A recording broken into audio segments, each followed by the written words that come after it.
Good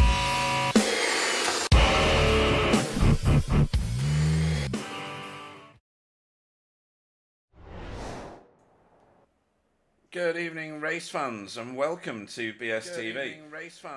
I can now hear myself for some reason. There we go. I've now turned my voice off, which is so much better, and I bet you guys wish you could do the same.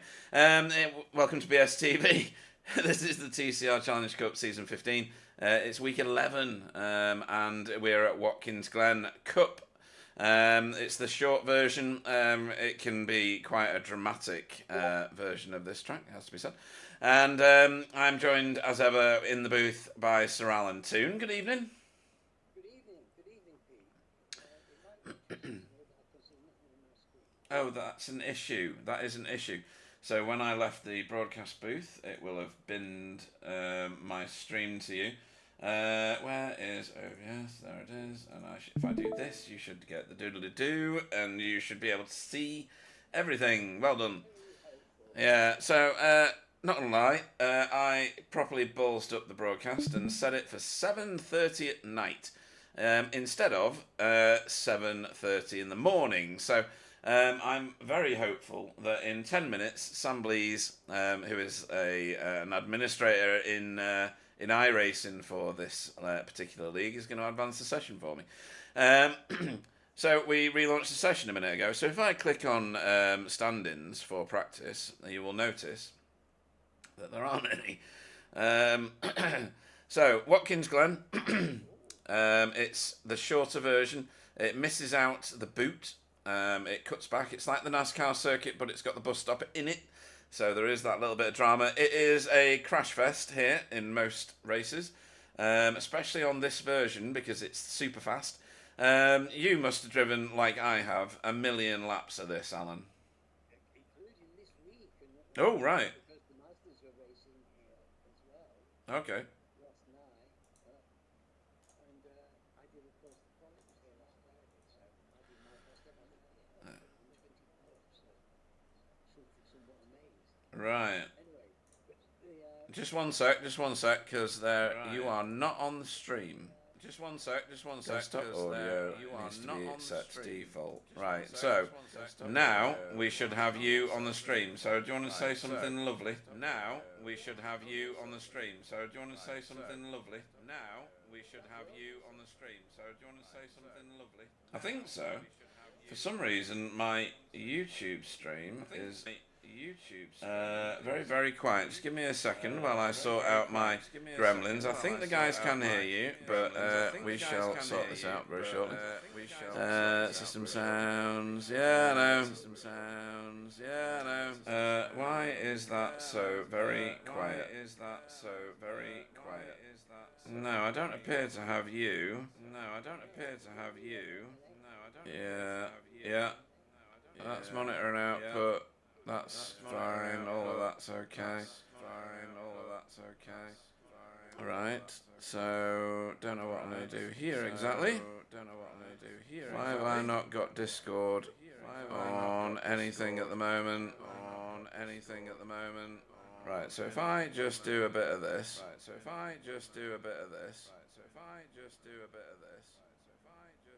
I've got a mega echo going on, so I'm going to mute YouTube. If you say something now, Alan. Okay. No, still not got you. Right, give me a minute.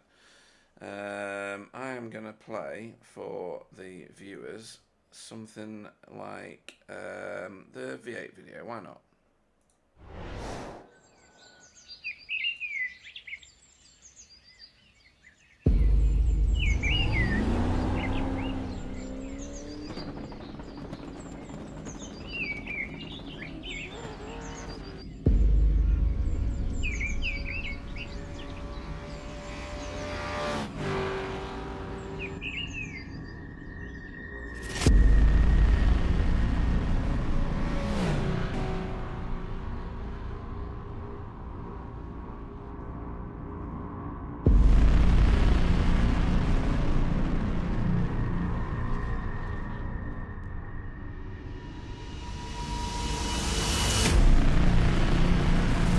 Yes, I can say something now. I heard that. still got an echo.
Right then, we should be back to normal running, folks. So you should all be able to hear Alan now. If he says something. Hello, hello, good evening. Oh, hello. I'm so excited. I had all this bubbling inside of me, pee, honestly. Right, okay. Well, let's hope that all those gremlins are now gone. Why is... Oh, right, okay. So now I don't have any iRacing sound, so... a bit odd. Let's see if I can figure that out. There we go. Figured it out. Excellent. Right. So we should all have the right amount of sound. We should have the right amount of iRacing sound, and we should be back to normal running. We've got quite a few drivers, even though there's quite a lot that have apologies sent through for this one. Matt Flannery, Wobbly, and a few others are not here. So we will very, very quickly race through the standings. So Ooh, I like it. yeah, in pro, Sam Blees is your series leader at the moment. He's 150 points ahead of Stephen Walker. No, he's not. He's 250 points ahead of Stephen Walker, which is quite a dramatic change from last week. There's various different things happened there. Jamie Jeffrey has moved into third place above Miguel Freitas, who had an awful week. He got nothing but bumps and scratches and a collision with the wall last week. He's in fourth now. Spencer McCarthy steadily moving up. He's only done a few races of the season, so that's understandable for him. It's very close in that third, fourth, fifth, sixth, with Flashy in sixth place. Seventh place isn't that far away, which is David Johansson again, missed a couple of weeks. And Carl Hardy in 8th, Jay Corley in 9th, and Kevin Daniels in 10th in the Pro. In our AM standings, I'm going to blast through this. Tony Walker heads the way, and he's got a mega lead now over Tom Woodcock. He's had a stellar season. He will definitely end up in Pro next season, whether he likes it or not. JB Dejoux is in third, and that battle for second place is red hot. Only 3 points between them, and all to race for. Pete Van Gool's not far off that either. He's only 30-odd points behind, so that one's still going. Roger Morton, Iker, Chris Needham, Matt Flannery, Arnaud Chenonnier, and Jason Haddington make up your top 10. Team standings. Alright, this is getting a bit tasty now, Alan. Hydra Race, Geodesic Racing are only 2 points ahead of Spectre 6. Goodness me, 2 that was points. a turnaround, wasn't it? That was a turnaround. It was. That is a stellar performance on their half. And Sim Racing Grid are best of the rest in third place, with Safeguard by Result in fourth and BSTV Pink in fifth. I'm very impressed with what JB is doing this season in that BSTV Pink team. Not so much with Watkins. Driver of the meeting, we've got Roger heading the way on 3 points, Roger Morton. And then we've got Tony, Stephen, the Walker brothers. That's our Walker brothers, not the musical group. Then Pete Van Gool, JB DeJu, and Jay Corley, all on 2 points, all technically in second place. And then a whole bunch of people on 1 point. And we said last time that just is showing how well these guys race in this series. And then, yes, we have gone checkered in the practice session. We're about to go into qualifying. So that has worked. Thank you, Sam Blees. I love you a little bit more. Russell Cowell, we're racing, leads the way on the Safe Driver Award. Wow, Never thought I'd say that. Impressive. No, that's very impressive, Russell. It really, is. Very impressed by that. Yeah. And then Jamie Wilson, who we often see in this particular prize, is second. Jamie Jeffrey is in third. Matt Elmore fourth. And Tony Walker, showing that he's not just fast in that AM class, he is safe and, you know, doing it about perfectly, if I'm being honest. There's a lot to race for in this one. It's very, very close, and we've seen that one bad race can set you way down the order. Miguel was in the top 7 last week, and he's dropped down because of all the incidents from last week. So we're going to go back to live running because qualifying has just started. So there's a lot going on in those standings, Alan. Certainly, there's a lot to race for. Well, you know, people are going to race no matter what in this league, aren't they? Yes. It's a bubbling, effervescent, melting pot, and everybody out there is a racer. It doesn't matter where they are in the league; they're going to go for it. Yeah, absolutely, and they've proven time and time again that they are willing to race one another firmly but fairly is the right terminology, I think. I'm going to find, where is he? Where is... I still can't find him. I think I've gone blind. No, he's gone into the pits, David Johansson. So, Kevin Daniels. Should we pick on Kevin Daniels this week? See if David E is there. Right, okay. David E is there. We're going to go on board here. So, on the roll bar. He's been through turn 1, which is one of the trickiest turns. We go into these S's, which climb up the hill here. This is the scene of many murders over the years. This is a remapped track, so it's in all its finest glory, and we end up on this backstretch, a real draft fest. Still going uphill though, and into the bus stop here, which is a heavy braking zone. Cars trying to get out of the way here. The one going straight on there, that's going to distract Kevin Daniels. Through the bus stop, very tricky through there. Big curbs these days, as in not high, just broad. And then round this carousel, it goes on forever on this version of the track. You're not doing the boot. You're going to get back on the gas. You're going to take lots of runoff here because it allows you to. It's NASCAR. I don't know why they even have lines around the track when NASCAR come here because they're all over the place. And then you're into what would have been the return to the main track, and then into this penultimate turn here, which is a lovely turn when you get it right. And then into the final turn here.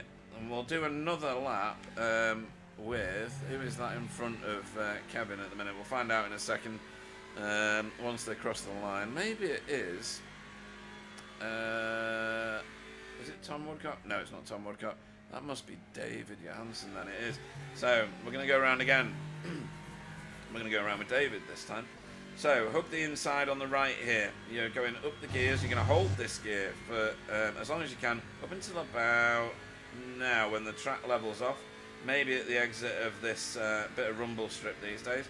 And then gear up, there he goes, he's in top gear now. Then he's going to shuffle down the gears heavily. Take curb on the inside here, that's generous. And then lots of curb. This is how you do it quickly, folks. You may pick up the odd 1x through the race, but it's not going to be detrimental to your overall performance. Hook the inside there, he was a little bit adrift. He's very, very adrift here at the exit of the carousel. You're going to fire it down here, and you want to be in, I think it's second gear. It's going to be difficult to see his screen from where we are in the car. Might be third, actually. And then get curb on the right-hand side. Same gear for this one, so don't shift. and then run it out right to the wall, and then back on the gas and over the stripe. Pit lane will feature in the second of tonight's races. Reasonably clean lap from Kevin Daniels there, Alan. Not so tidy on this out lap for David Johansson. Well, you know, he was caught out by the carousel, and these cars tend to understeer a bit, and that carousel is going to catch people out, Pete. You know, Yeah. People are flying through there, and I really think it's I was getting problems in the Mazda getting it to tow in around there. Oh, It was really trying to understeer, and I wanted to go wide. So I think we'll see, but yeah, this is a flat out circuit, isn't it? You know, it's it is. very busy, very swift, a little bit of room, but I don't know how they're going to manage the overtaking, because there's not really what you would call massive braking zones, is there? There's not, no. We do have one car change for tonight. It's Arnaud Chenonnier. He's not got his paint on. I think that's more because of the website than anything else. He's in the council colours for this evening, but I can assure you folks, Arnaud Chenonnier is with Air Smart Racing, and his graphics will demonstrate that. But he's moved to the Civic, Alan. Yeah.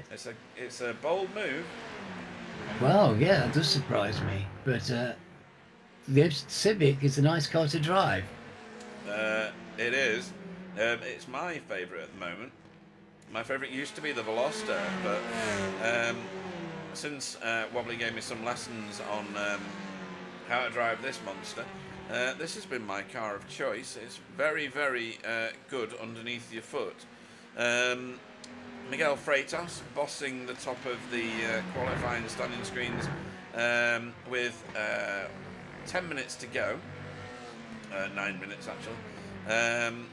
We have Jay's doing a really proper job, isn't he? No, I think this is very much a Civic track because of the straights and how that car manages high-speed turns. It's very, very they're good. hustling through there, aren't they? They're hustling through there. But see how the understeer goes. It's so hard to get in around here. It drives you out. Look, you see? Everything's sort of good room. Look. You can imagine what it's going to be like in the race, can't you? Yeah, I've not driven the new track as in the re-rendered track at Watkins Glen on this format. So I don't know how much curb you can take at that point. People seem to be taking a lot, and it's recording laps. Yeah. So it must be very generous, Alan. You can pick off tracks. There are off tracks to be had, and slowdowns. There's a couple of wicked slowdowns hanging around there as well if you're wide in the wrong place. Right. But you're right, in some places it's unexpectedly generous. Right, I see. Okay. Who are we looking at tonight in terms of league standings? Jamie Jeffrey. He's in second provisionally at the moment for the start of this 20-minute race. I'll remind everybody of the format. You must be able to take all of that curb, Alan. Can you believe that? Well, yeah, no. Look at them. They're nearly on another circuit. What's that about? Anyway, so 20-minute is the length of race for the first of tonight's races. 35% fuel, no real reason to pit unless you get damage. In both races, everybody gets one fast repair. They are limited to 15 incidents, so that's off-track spins or contacts of any kind, and they will get a drive-through penalty, and they'll get a drive-through penalty every 15. In the second of tonight's races, after the 5-minute interlude between races, there'll be a 40-minute feature race where a pit stop is pretty much guaranteed. We've seen on a few races this season no stopping it. On one particular occasion, it was Pete Newman who bossed the entire field and launched an assault against everybody, really, didn't he, Alan? He won by a country mile. Well, yes, he marshalled his petrol and his fuel resources incredibly well with the late decision to no stop. Yeah. It was very, very good. It was very, very good. Great, but a lot of people were trying it, weren't they? And you know, I think it's been a bit mixed in, but Pete's really an outstanding example. In the right circumstances, you can pull it off. Yeah, and we've got no Tony Walker tonight by the look of the standing screens, which has not enabled Loic to be the highest ranked AM driver in the field, but he's definitely there at the moment anyway. Pete Van Gool is in second, and Chris Needham is third in AM class provisionally for the start of the race. They do start mixed, folks, so the two fields will be mixed together. We don't separate them for any reason. Oh, thanks for the flashing of the lights, Loic. You do realise that'll get you banned. Okay, excellent, well done. What's this? Kevin needs to up his game on this track. He was complaining all day, says Davey D. Where's he at now? He's doing all right. He's doing really well. He's fifth. He's got his strong position. Yeah. Is he? Yeah, he's towing. Is that Tom Woodcock behind him, or is that David Jansen? It's David Jansen. He's towing his team boss round, which is I don't think I've seen that before. David sticking to the inside line through the carousel there. A little bit more disciplined this time round. So yeah, we should, of course, show everybody what everybody's racing for. It's this monstrously beautiful trophy, which won't threaten anybody's back if they're trying to lift it. I do. We should warn me when you're going to put that up. I really do. It's just sends stunning. tremors down my spine. Yeah, and that's not from lifting it either, is it? Because it weighs nothing whatsoever. It's got zero quality at all.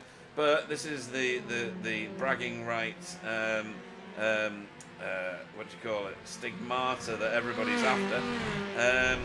We'll go back because it's just too much. I've also, with the help of BSTV IT and design team, finished the rendering of the certificates for all of the prizes. There's a very special certificate which I'll show you next week for the Sir Alan Safe Driver Award, and they're all gonna have the embossed sticker that authenticates the original BSTV issue. In future years, Alan, they're going to be worth well, still nothing, but you know what I mean. There's going to be a collector's item, right? Yes. I'm sure somebody wanted to collect it. Yeah. Maybe in evidence. Well, oh, that's brilliant. If they run out of toilet roll like they did in COVID, it also may come in useful. Sorry, you caught me out there. That was hilarious. Right, we're 12 minutes into this 15-minute session. In no time at all, it's going to chin these guys out. A lap here is quite long. It's 1 minute and 16 seconds, we'll call it, for the really fast guys. So it's a heat race, so it will just stop at 15 minutes. Anybody not already on a lap or trying to get onto a lap needs to hurry up. You've probably only got 2 laps in you. Sam Blees, which is why he's on the screen, has moved himself into provisional second. Stephen Walker's moved up to provisional fourth. That shunts Jamie Jeffrey to third. He's not on the track at the moment. David Johansson, he's moved forward, Alan. He's moved into 5th place provisionally. Yes, and he's running strongly because there's some very fast drivers up there, isn't there? There are, yeah. Again, this league is now littered with fast drivers in both pro and am. It's it shows the quality that these guys can achieve by racing with one another, and we see it in the officials, although probably not in this week's officials, because from what I've seen of some of the footage that people have put up, it's been a crash fest in many of the sessions officially. Hopefully we won't get that tonight, and we'll just get some very professional, clean racing, which is something we've become accustomed to here. Pete Van Gool has risen to the top of the AM class, and he's practicing his pit stop there. That was very nice. I'm not sure how much speed he was carrying through there. Lurch's Academy, well represented here in BSTV, and this is David Corpus. He's the most northerly on the standings of the Lurch's cars. Aika Leiku in the Audi. Not many in the Audi. And tonight he is the only one. I don't know how he's going to fare, Alan. It's going to be a struggle, I think. No. Really interesting to see how he gets on. I mean, you're right. I think this is not going to be an easy drive for him. Yeah, I think it's going to be a little bit of a struggle. That car's large. It feels large and slightly ungainly, I think, a little bit. Yeah, and then, Chris Gieros Jr. Has joined us. This is his first race with us. He signed up a little while ago, actually, but this is his first race with us, Street Trends Sim Racing. Thank you for that. Yeah, welcome to I the saw league. I looked at its car and I thought, wow, look at that. That's some kind of paint job. Because, you know, I'm an admirer of liveries. Yeah, it's a good one as well. I like it. And he's got some fiercely desirable wheels. Yes, nice rouge wheels. And Christopher Crook, is his fan club tonight. He's saying, "Go Gyros, go!" So hopefully Gyros will go and eclipse the entire field. He is in the AM class. Absolutely, wish him well. Yeah, and welcome to paradise. Yeah, as Miguel Freitas literally urinates around his territory there, putting in the fastest lap of everybody with 1 second to go in that qualifying session. So let me. Well, you know, that's very important. The qualification in this first race, Pete, is always very important. It's massive. It is massive. And look at that. The cream has risen to the top here. So Miguel, past champion, will lead us away, folks. Sam Blees, past champion and current reigning champion, will go off on the front row next to him. Jamie Jeffrey will go off third. And then fourth next to him on the second row, Stephen Walker, past champion, will go off on that second row there. So that's Impulse Racing, Hydro Race, Geodesic Racing, Coupes and Convertibles Racing, and Spectre 6 represented in the top four. David Johansson will go fifth for Sim Racing Grid. Sixth will be Spencer McCarthy for Hydro Race Geodesic. Kevin Daniels will go off seventh for Sim Racing Grid. Carl Hardy off eighth for Safeguard by Result.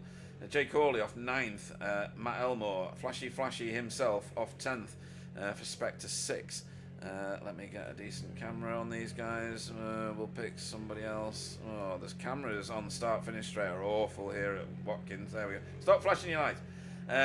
Anyway, Loic Penault will go off 11th for Boots and by VDS by Undercut. Thankfully, Carl Hardy's car is blocked out the headlights with the graphics on the screen.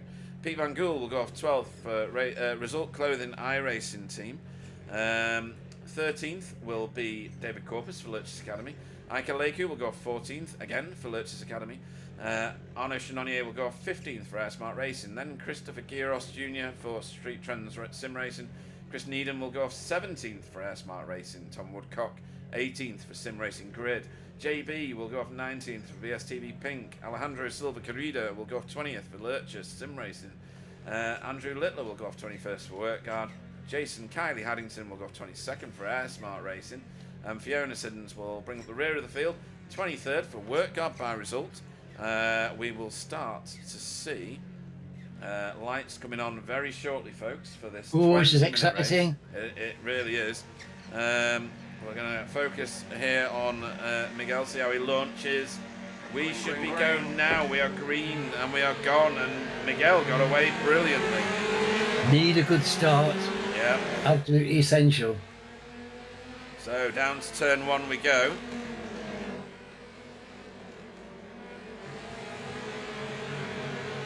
And we are flying through these first few turns.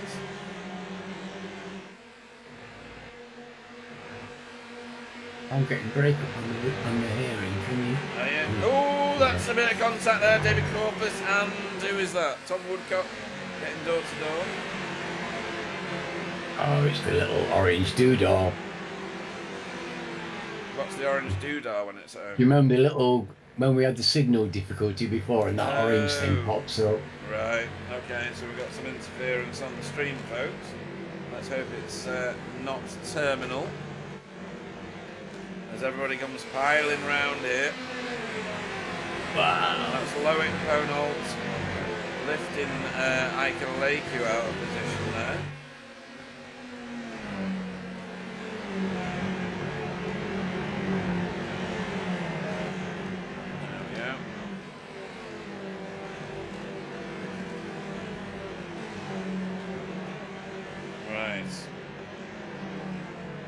That's someone visiting pit road already. That is Arnaud Chenonnier. Not sure why at the moment.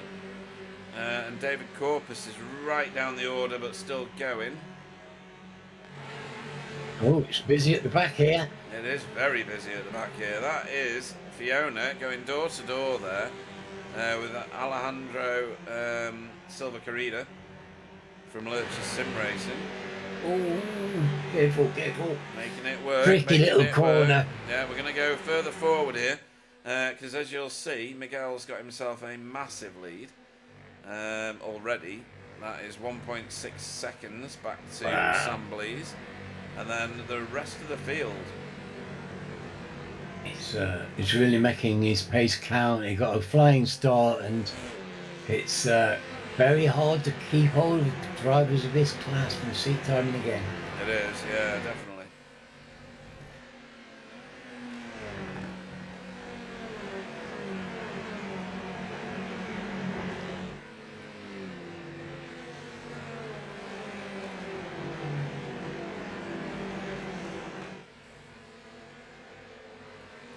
Oh, that's impressive size. They pour around there. I know. It really does take your breath away, doesn't it?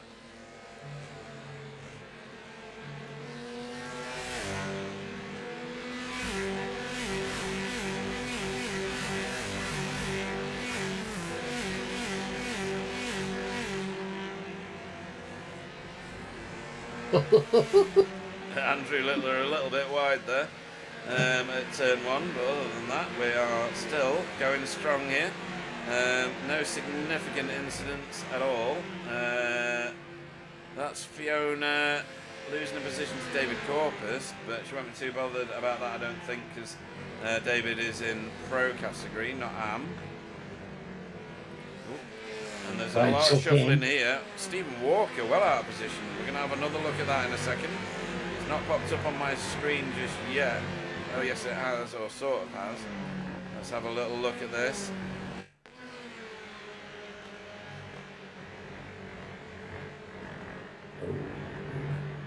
Oh right. Oh wow. Okay, right. So now we know what happened. He's done well to not die there, I think. The grass is a little bit more forgiving these days, I think. Yes. Yeah, I think you're right. Right, we'll go back to live running. The very front of the field is now starting to fragment a little. So Sam Blease, you won't see Miguel in front of him for a little bit. He's that far ahead now. He's got good pace, clearly, because it's not easy to get away from Jamie. No, true. So he wasn't able to do that last week, was he? No, definitely not.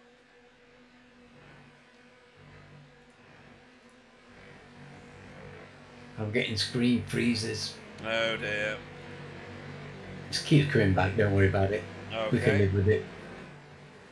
Stream is still good, so yeah, because don't worry the about stream it. is good, I think it might be around the Nottingham area, I'm afraid. Yes, I wouldn't be surprised. I've been getting difficulties with my with racing. No dear. On that screen yesterday. We've all had this. You know, the ISPs, the internet service providers, in various areas of the country really struggle. I had it terrible for about 2 years, and it took me to change a service provider completely, as David Corpus is struggling with that Elantra. Just lack of grip and adhesion. Yeah. Right, let's have a look at this lot, because there's a lot going on just here. That's Carl Hardy giving Kevin Daniels something to consider. This is quite high up in the standings, so Kevin's holding 6th place at the minute. Ahead of him is Spencer McCarthy, who's pulling a gap on him a little. Stop flashing your lights, Stephen Walker, we can see you. As they bounce over the curves here. Stephen's trying to get through the field, so yeah, he's on a recovery, isn't he? Busy. Yeah. Kevin Daniels still holding his own here. He's up one position. Everybody bouncing through those corners there. Very impressive. Who's that on a slowdown? That wasn't David Johansson on a slowdown, was it? I suppose it could have been, you know. Well, they're out there, Pete. They can catch you, that's for sure. There's a couple of dangerous ones. Yeah. So he's had to slot back in behind Spencer, who's got it done there. And that, it looks like an overtake for Carl, maybe. Is he going to get it done? 3 wide. This is going to be dangerous. This is almost certain death for somebody here. Or multiple somebodies. Oh, my word. Ouch. Ouch, indeed. That is painful at best. Multiple cars caught up in this. Oh, good grief. No block track, and I did say that this might happen. There's quite a few cars ended up going back to pit road. No block track though, so we're carrying on. Yes. It wasn't a blockage. I think that's the right decision, Pete. Yeah. But it's still racing. There's a lot of hot decisions about whether you call a yellow flag at all in a sprint race, and I think there is a time for it. I'm not going to replay that crash because we saw it live. We saw it right on the screen. Yeah. Got analyse that, goodness. It's just too many cars in too little room. Yeah, absolutely. That was the big one. That's what Watkins Glen can do, and we talked about it before the broadcast, didn't we? That it can be a lethal track in certain places. Well, the thing is, we've got determined drivers, and they all think they're God's bollocks. Yes. So, going 3 wide through suicide alleys, no problem. Yeah. Kevin Daniels caught up in it as well, but he's made his way around under his own steam to get that car repaired. So in that was Carl Hardy, Matt Elmore, Chris Needham, Kevin Daniels, and some others with some less vital damage. What that does mean is Miguel Freitas has a massive lead now, 3 seconds. He's absolutely bossing this one. Sam Blees is in second. Jamie Jeffrey is in third, not that far behind him, 1.3 seconds, but not yet closing. 2.7 seconds gets us back to Spencer, and round out the top 5, David Johansson. Yeah, so we've lost, sadly we've lost Stephen. Oh yeah, we have, yeah. Carl and Matt are in the pits. I don't know if they're out, but Stephen's gone. Stephen, yeah. His car was wrecked, wasn't it? It was toast, yeah. 3 wide into turn 2 here at Watkins Glen, as some cars are coming back to the racing circuit, and Stephen Walker's one of them, I think. Is he? Looks like it. I hope so. Where is he? In the timing tower. Oh, no. It says out on the timing screen. It does, yeah. Oh, it was Matt Elmore returning to the track, sorry. Let's go back to live racing with this group, because this is where the action's at. Yeah, 3 wide into turn 2 here at Watkins is almost stamping your card, really, isn't it, Alan? You called it, Pete. Yeah. You called it. I couldn't believe it unfolded before our eyes, just as you said it. Yeah, I normally talk complete nonsense, but on that occasion I was right on it. I think that goes down as 3 people going into one turn. Somebody should have lifted and nobody wanted to. They all eventually paid the price. Right, they are talented, but there are limits sometimes. Absolutely right, yeah. I tell you what, well impressed, Ika Leiku. He is in that Audi, and he is bossing the AM class cars at the minute. He is the top car. Good on him. Because I want to fancy the Audi around here myself. Right. PBG was the highest placed on the grid. But he's 2 cars behind with Loic Ponolt, reasonably new to this league, but clearly effective. Yeah, it's good. There's a gap, and he's got. As long as he keeps it together, that's fine performance. Massive performance. Oh, we're going to have to move forward because Spencer and David Johansson are going at it. That was David's attempt there to get through on him. Didn't manage it on that occasion, but there's clearly intent and there's clearly skill. And here is Christopher Quiros Jr. On the back. Recently Kylie. Yeah, Kylie's giving him some racing this evening. This is for 12th place. Good points on offer here. Kylie's up Great 10 position. places. Good grief. Fantastic drive by her. Yeah, I don't think I've ever said those words before. Well, you know, there's been a bit of carnage, so it's probably helped a little. Marcus. And you know, she's not a spinner anymore. Kylie, you know, it's really quite a bit of a misnomer these days because it avoids the spins. Like the plague now. So Loic getting a bit tasty there. Isn't it? Yes. With intimate that. PVG. Very intimate. Yeah, he made it work though. Marcus Beifeld has super confidence in Christopher Geiros Jr. As does Turing. Hopefully I've said your name right, although we do butcher names here on BSTV on a regular basis. They're both saying he's going to win. He's got a little way to go before that happens, as Tom Woodcock lifts. But it's good to have confidence. I know, yeah. It is. Have confidence in your man. That's good. It's great. A new driver and he's got support. That's fantastic. Yeah, there he is. He's managed it. He's done it. Good on you. He got past Arnaud Chenonnier there. I'm resisting Kylie. Yeah. Yeah, very well done. Very clean as well. Seeing as he's got so many fans who think he's going to win, we better show this one, eh? Oh yeah, that's a good idea. I'd like to see it as well. Yeah, so he's going to pop out into turn 1 here. Downhill braking, very chancy. Very nice. Nice. Kind of half a gift, and that, I think. For everybody there. Yeah. So that was nicely done. Well done to Christopher Geiros. Yes, very nicely driven indeed. There we go. Right, okay. Loic, still in the thick of this. He's now got pressure from Tom Woodcock. Actually, Tom Woodcock got past him and then he retook the position. So well done to Loic.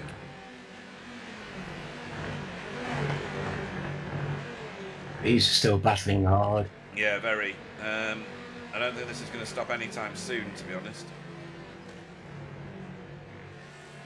This is a properly heavy battle, this. Should have popped the track map up earlier for you folks and the battle box in the bottom corner. But there's been so much going on. Who is that in the background? Is that a recovering Matt Elmore? I wouldn't be surprised. Oh, it is. Yeah. I could see the lights flashing from at least like half a mile back. And he's doing it again.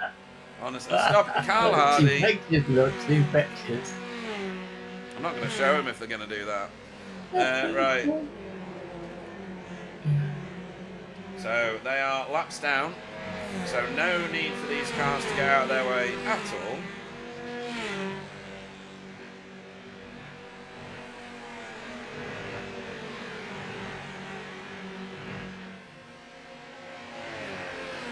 They put all their indicator flash buttons on just for you, Pete, you know. They never used to have them before. Look at the state of that. Ridiculous, isn't it?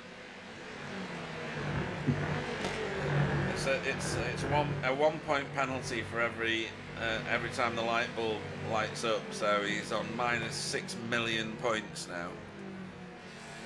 Right, Arnaud Chenonnier. Oh no, not Arnaud Chenonnier. Yes, Arnaud Chenonnier. In the council colours, with Andrew Littler in front of him. Andrew Littler's going to bag himself probably a career, when I say that, a BSTV career high point score here, because he's in 16th place. Give it together, Andy. Yeah. That's not Don't a bad fight line, too hard with Arnaud. Let him go. Yeah, Arnaud is a very fast racer. Chose the Civic here, which is proving to be a very, very fast car. We've got 4 minutes to race, so probably about 2 or 3 laps maximum. Andrew Littler taking the more optimal line through that penultimate corner. Sideways going into the last, so as long as Arnaud straightens the car up early enough, he might well get this done before they get to the corner. Yeah. Just going to do it at T1. Yeah, T1. And away Arnaud goes. Now, come on, Andy, tuck up. Yeah, he needs to get in that toe and stay there. Right, we're going to move forward now. So, just a reminder, Miguel Freitas is your race leader by 5.5 seconds now. All the action and controversy has gone on behind him. Sam Blease, championship leader and current reigning champion, is in second. 1.3 seconds ahead of both of these two cars. No, he's not. You've got Jamie Jeffrey in the middle there, my apologies, who is 3 seconds ahead of these two, which is Spencer and David Johansson. So, again, Jamie Jeffrey, Alan, showing his it's just performance. classy. Yeah, and skill, yeah. This is straight out, just pace. Yeah. This is all about keeping it fast. You didn't use your brakes, right? Yeah. Yeah, David E says about next race. About next race, they won't go 3 wide again through there. I don't know about that. I don't know about that.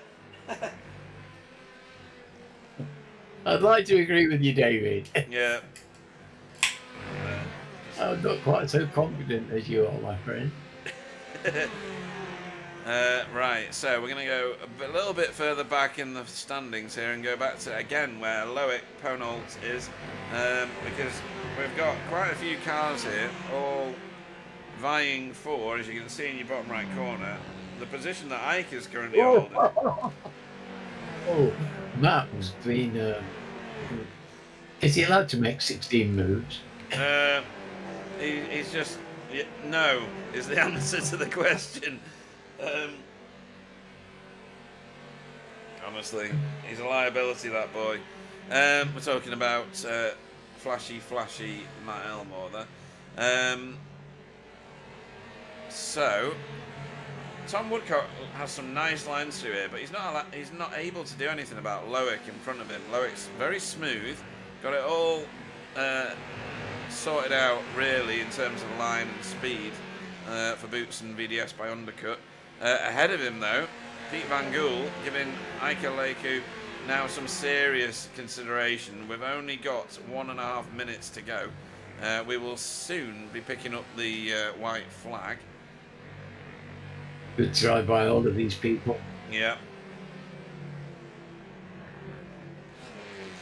PVG really getting on it now. He's got a lovely line coming out of the carousel there. He should be getting a decent amount of toe down here. It turns this straight into something where toe actually, has a feature. Yes. It's so hard to get past when the times are so close, though, Pete. Yes, if true. you've only got a 10, it's tough to get by. Very. Pete Van Gool tucked right underneath the rear spoiler of that Audi in front of him of Ike Leku from Lurch's Academy. And look at that, Loic in that corner pulled right onto the back of PVG. I think there's going to be a bit of drama going on here.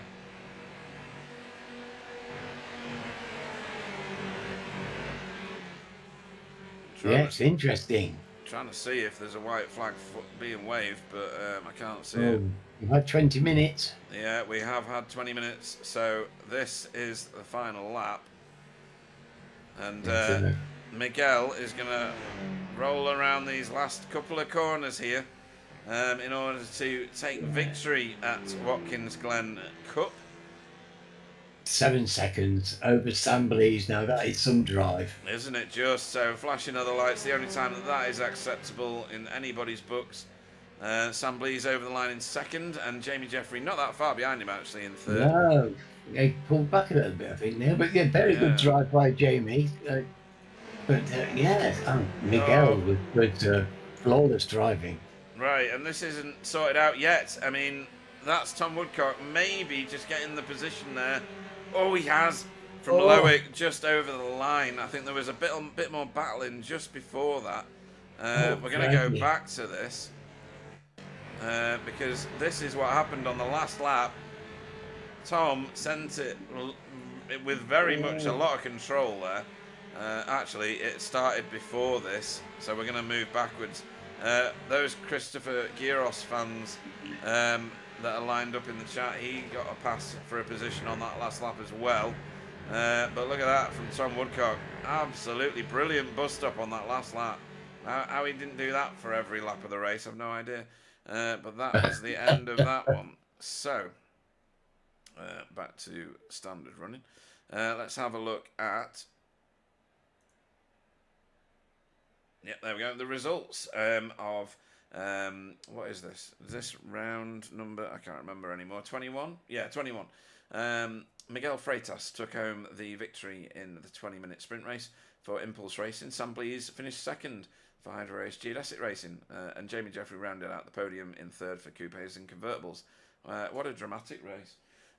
Spencer McCarthy finished fourth for Hydro Race Geodesic Racing. So good points there for Hydro Race in that battle with Spectre 6. In fact, I don't see a Spectre 6 car on the first page, Alan. No. That's significant, isn't it? I certainly, this stage of the game, with the way the points are, that's a bit of a disaster for Spectre 6 at the moment. I think you're right. David Johansson finished... Oh, sorry. Yeah, David Johansson... Try again. David Johansson finished fifth for Sim Racing Grid. Jay Corley in sixth. Then the whole of the AM class, really. Ike Aleku led them home in seventh for Lurch's Academy. Pete Van Gool just behind him in eighth for Result Clothing. Tom Woodcock finished ninth for Sim Racing Grid ahead of Loic Penault in 10th for Boots and VDS by Undercut. JB Dejoux finished 11th for BSTV Pink, with Christopher Giros Jr. finishing 12th for Street Trends Sim Racing. Jason Haddington was 13th for Air Smart Racing. Alejandro Silva Corrida 14th for Lurch's Sim Racing. Fiona Siddons finished 15th for Work Guard by Result.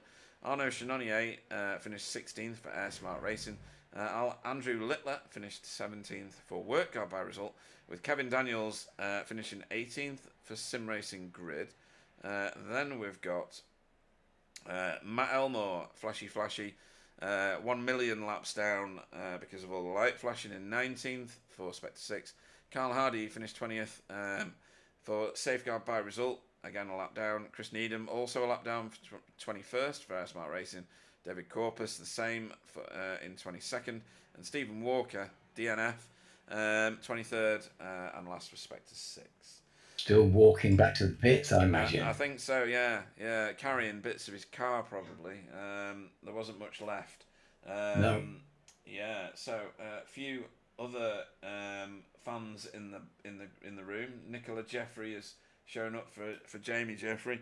Going to assume that they're related. And Shane Newport also for Jamie Jeffrey. Funny how they turned up when he got.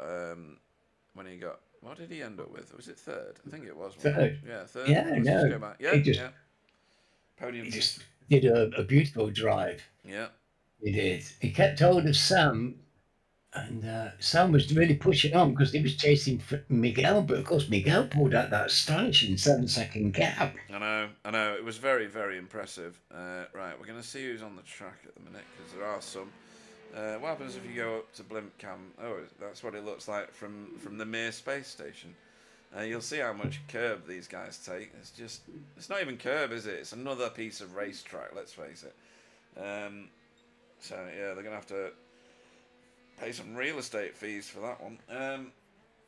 It makes it for the corner a lot more fun. It does. We're going to watch possibly a pit stop here, so I'm going to jump on board because, yeah, you've got to stay inside the yellow line right at the end here, and then get down to speed quite abruptly for those yellow cones, and then you're at pit lane speed all the way through. This feels like torture. It does. It does, definitely. Andrew Littler out on track, just getting some laps in at the moment.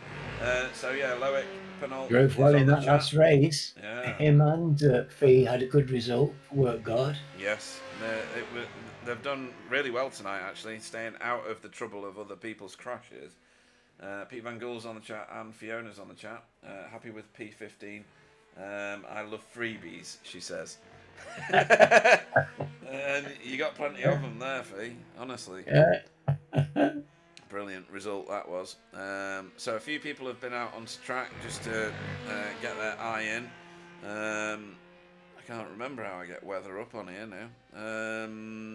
it's moved since the last time. I'll find it eventually.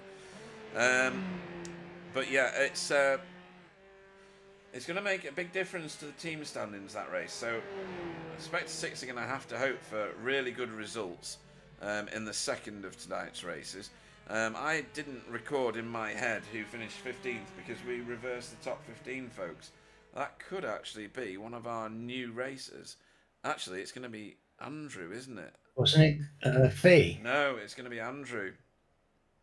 No, it's Fee. Yeah, sorry, me being thick. Yeah, it is Fiona that's going to lead us away. So let me do this. There we go. And we shall have a look at the grid. So Fiona Siddons will lead the field away for Work Guard by result. Alejandro Silva Carrera will go off second next to her for Lurch's Sim Racing. Jason Haddington will go off third for Air Smart Racing, with Christopher Giros Jr. off fourth on that second row for Street Trends Sim Racing. And JB Dejoux off fifth for BSTV Pink. Loic Penalt off sixth for Boots and VDS by Undercut.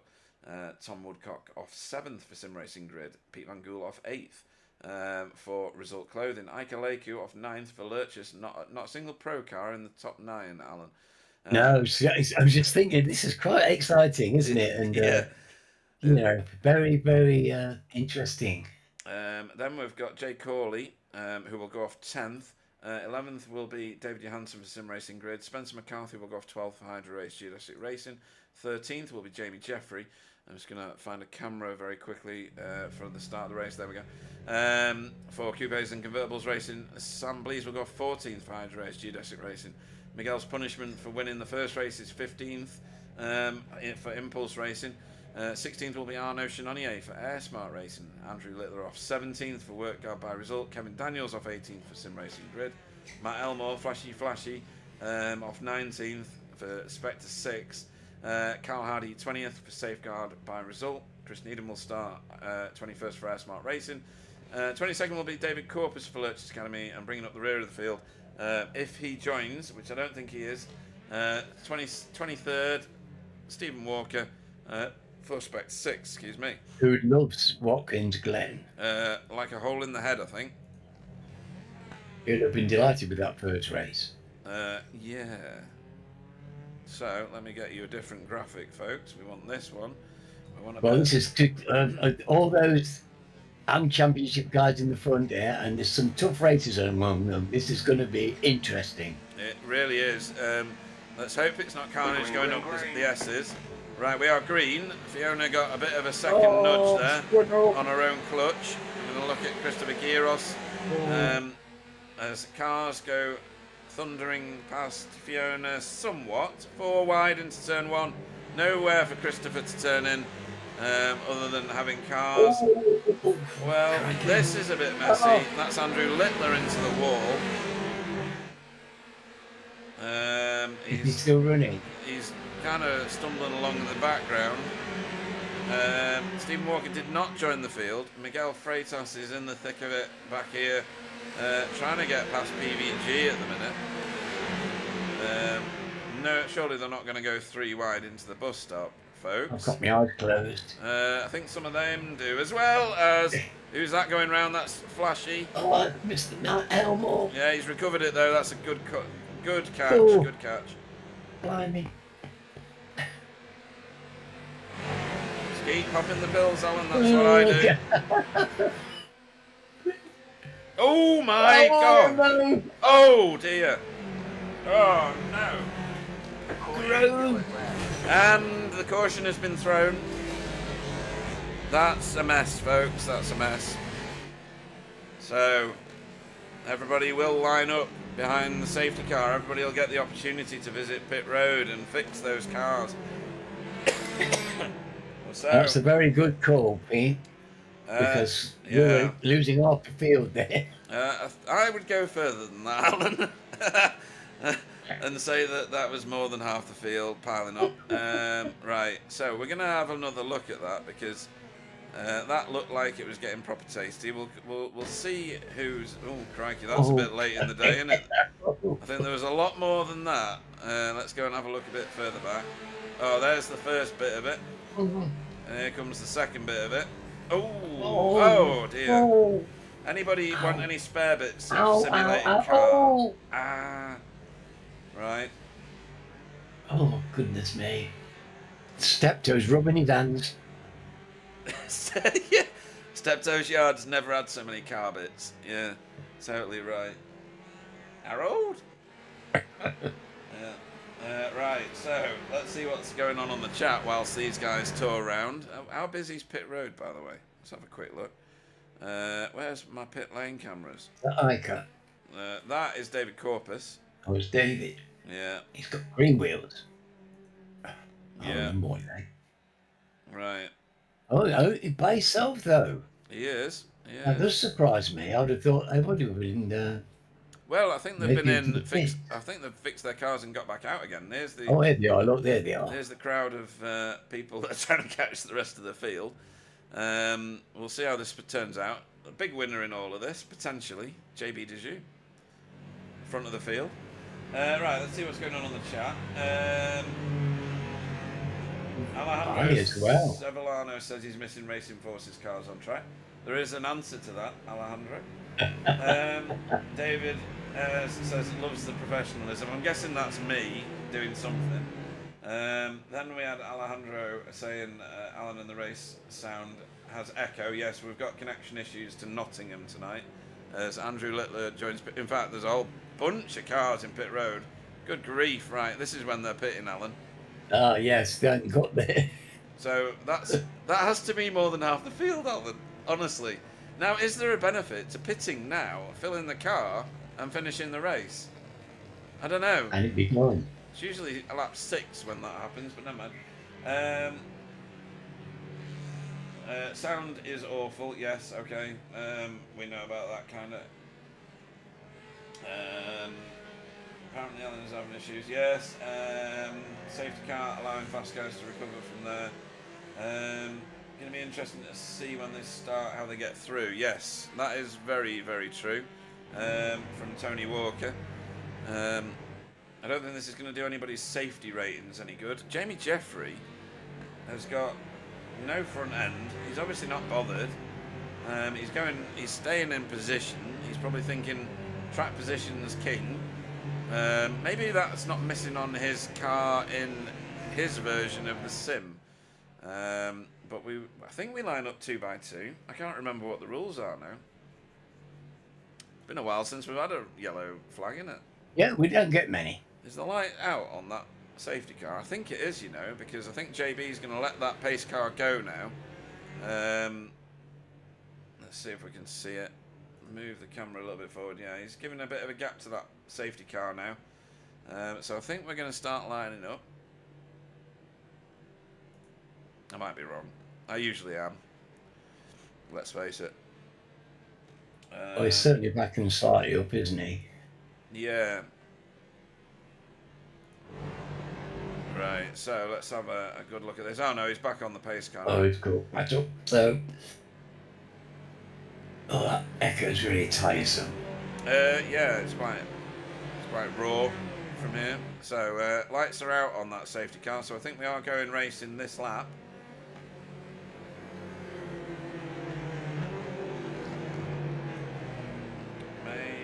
Maybe not. No. Yes. Yeah, we're going. So we're not green yet, though. Green flag. Now green we're flag. green. And they are away with some semblance of order. Jamie Jeffrey trying to get a move done on Arnaud Chenonnier immediately. Fingers crossed. Oh, who is that? Who was that going across the infield there? I think it was Chris Needham, and he's collected Sam Blease. And and Alejandro Silva Corrida, that is. So no block track this time, so we are racing. And I think there's 4 cars out. That's Alejandro, Ika Leku, Sam Blease and Chris Needham. All found the wall or another car to crash into.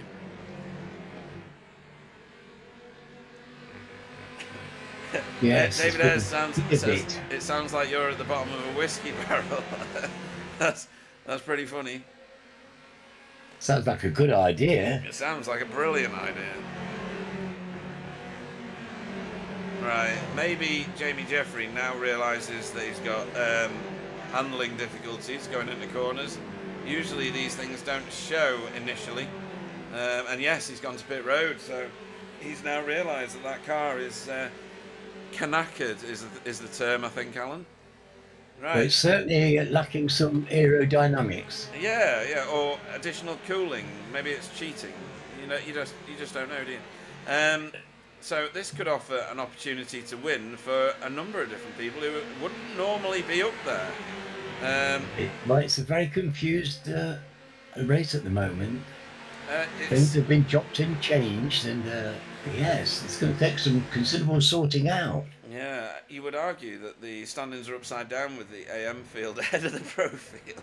They've got all the fueling to do as well, yeah. Yeah, I know. Tony Walker says Kylie or JB for the win. Could happen. Watkins Glen's claimed a few scalps tonight, and none of it's through dodgy racing. It's just competitiveness and Newton's law of physics, motion. Yeah. If you put 3 cars into turn 2 side by side, they're going to end up in tears. But these 4 don't know anything about that. So this is Kylie ahead of Loic Penault, Spencer McCarthy, and Christopher Giros Jr. must be thinking, what on earth have I ended up in this league with? I've been in it for 1 and a bit races. In the first one, cars were going 3 wide into turn 2, and in the second one, we got a yellow flag. It's very unusual, so it brought a bit of excitement with him. But he's running in 6th place in his second race in the league, and that's outstanding. Yeah. And he's certainly got reasonable pace, the lad has. Absolutely. Just looking further down the field, and this is where all the action is at, and this is for 3rd place. Ahead of these guys, you can see JB in 1st and Tom Woodcock in 2nd. Loic Penault, what a line through there. That's going to be brilliant if he can get alongside Kylie. Not quite. There's nothing between these 4 here. You can throw a very small Rizzler paper over them all. Loic lost the back end. Ooh. Good grief. Some of the cars are a bit squirrely, Pete. Yeah, round the outside there. That is for Spencer. I suspect they've got some very edgy setups out there, you know. Well, I think most setups are edgy around Watkins because of the amount of speed you carry into the corners. The idea at this track is that you carry momentum through as Miguel gets a move done on David Johansson. But oh my God! Oh dear me! Oh crikey, Miguel! How did he get away with that? I thought that was him toasted. Oh, that's the new man. That is the new man. That is Christopher Giros Jr. and again, that's another 2 cars out. What is going on tonight, Alan? It's you said carnage, and I wish it wasn't coming quite so true, Pete. I know, yeah. I did unfortunately call this version of the track. I don't think I've ever seen a clean race around here, and the officials are just as bad apparently. From the footage I've seen posted in Discord. I don't think anybody's had a decent race round there this week. Spencer McCarthy having a good long stare at Kylie here. You would argue that Spencer has enough talent to get this done, and he's got Miguel bearing down on him now. I mean, good grief. I don't know what this is going to do to the standings. I really don't. This is going to really upset the apple cart in the overall standings as Miguel goes round the outside of Spencer McCarthy. I have never said those words before in my life. Well, Miguel, it's clearly got incredible pace tonight. Yes, he is absolutely on it, like, pardon the pun, a car bonnet. David Ayres is saying there was talk of lower in the rear wings at -3 or -4 in the chat. Perhaps that's causing issues. I don't think it's helping. Yeah, I saw that as well. Yeah. Right, okay. Maybe we've gone for such a sketchy setup that It's just causing massive instability issues. And now, in a race situation, we're finally seeing the results of it as Kylie's under mega pressure now from Miguel, and I think Spencer's going to... he's not near enough, actually, at the minute. To be honest, these first three, all AM drivers, are really holding their own very, very well. Well, I suspected and hoped they would. Oh, there's a bit of a touch, just a touch. Again, door to door between Spencer and Kylie. Jay Corley following Spencer through these turns. Kylie wanted to turn in, there was a car there, can't do that. That's the slowdown when you go, into a different zip code. So I don't know whether he's going to have to serve that now or serve it at the top of the hill, but I'm pretty sure you can't go that wide there. Ooh, what's going on back here? Flashy. Up the hill behind David Corpus, not a euphemism. Carrying a good amount of speed. And he's going to switch to the inside. No, he's not. Is he going to be sensible and stay there, or is he going to bus stop? That's the Oh, dear. Look at the green wheels here. You see, we've got 5 sets of green wheels. Yeah, David Corpus lost it coming out of the bus stop in spectacular fashion. Desperate to turn the car right, but there's a car there on him. So he's lost the position there, and Carl Hardy now wants to monopolise and capitalise. I think he's going to pull it off. This is definitely a bit of trying to take advantage of a situation. Yeah, it is, and he's not quite managed it yet. You can do the outside in the last turn, and he's going to get a reasonable amount of drive and get ahead. So nice overtake, nice. I like it. So yes, Cole held his car nice and steady, but David wasn't it? Yes, David Corpus. He was calm about that. Yeah, he was very sensible, to be honest. It's easy to want to race in a situation like that when you've lost a position through your own loss of control, but sometimes it's just not worth it. So Tom Woodcock's been put back a position by Miguel while we were watching some of the other dramas. So he's in third now. As JB gets an unstoppable force tonight. Yeah. He's come from 14th and through all that carnage and wild racing. To be honest, after last week's performance, or lack of, because he got crashed into a few times, Miguel kind of deserves this, and he's just aced that corner with JB. Takes a sacrificial off track at the penultimate turn, and how much pace lead. did he carry through that last corner? He could go straight right off the line and back on it instead of the car then. I know. Spencer McCarthy in the background got the move done on Tom Woodcock. Stunning pace. Very, very stunning. Let's just have a look at that one. We saw the Miguel one for race lead. This is the Spencer one, which happened right behind it as we were watching Miguel. Slots it up the inside into the last turn here. And job done. That's lovely. Textbook stuff from Spencer McCarthy. Yes, well, look who we've got at the front in prospect here. It's no surprise to see those two names vying for 1 and 2, I suspect, very shortly. Yeah. If Spencer can catch him, because in the first race, nobody could. No. Well, we'll find out. Miguel was so wide at that turn, he was nearly paying for readmission to the track. Certainly, Sam couldn't hold him in the first one. No. That 7-second gap was as significant as anything I've seen, really. Yes. Look at Miguel go. He's got 1.6 seconds already. He's way up here as these two are fighting it out for second place, and Spencer has a massive amount of overspeed. I don't know where he got that from. And Tom Woodcock comes sailing in behind JB. He's going to want to keep Tom Woodcock behind him because that is for class honours there. Nicola Jeffrey, what's going on tonight? Too much drama for my heart rate. Your heart rate? I'm already on pills, Nicola. I'm taking them by the handful now. And David E says Freitas showing who's boss. Yeah, actually. Right, for the fans in the stands, where is everybody? Christopher Giros is back racing. I don't know why he was so far off track there. But he is back racing. He's in 18th. Who else has got fans in the mix? Loic Pernault.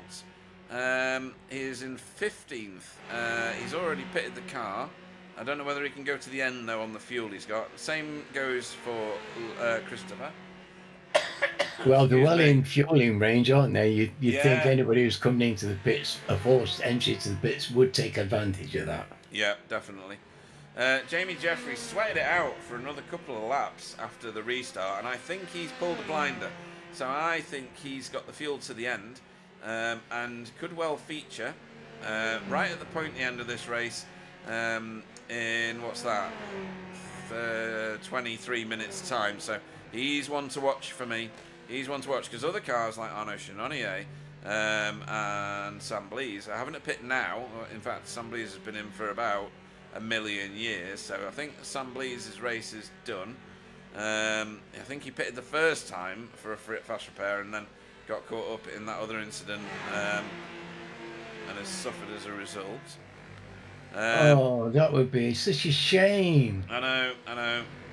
We were looking forward to a Miguel and Sam battle. Yes, and I think we're going to end up with something of a Miguel and Spencer battle. Oh, well, Spencer, yes, come on, Spencer.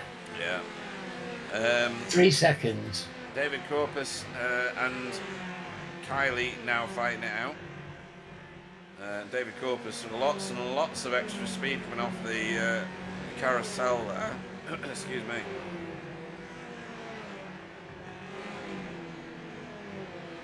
And he's got that done, and a hands over fist, Kylie being sensible about that one.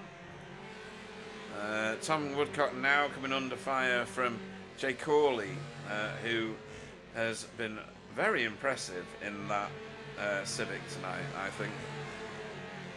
Kylie went to pit road. Jay's coming aboard result. Yeah, he is. That'll be a welcome addition. This is fine. Another fine drive by him.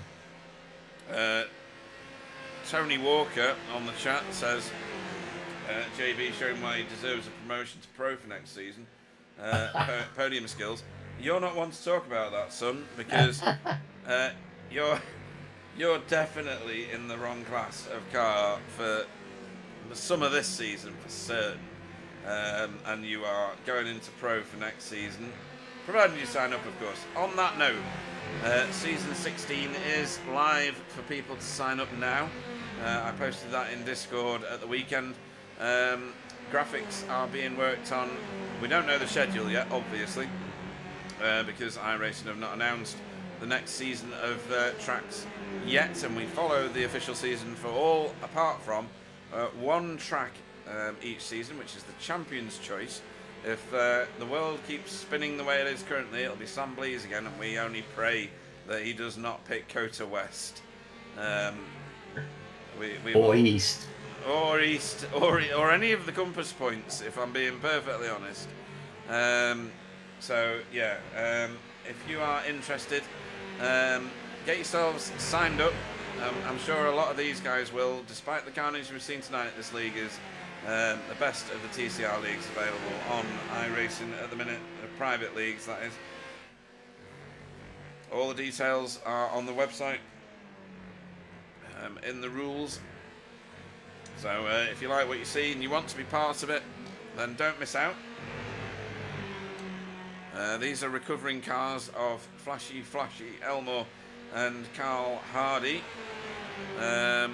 Racing together at the moment. A little bit behind them, a bit further back down the hill, is Arnaud Chenonnier and Jason. Kylie. No, it's Kylie, isn't it? Yeah, Kylie, sorry.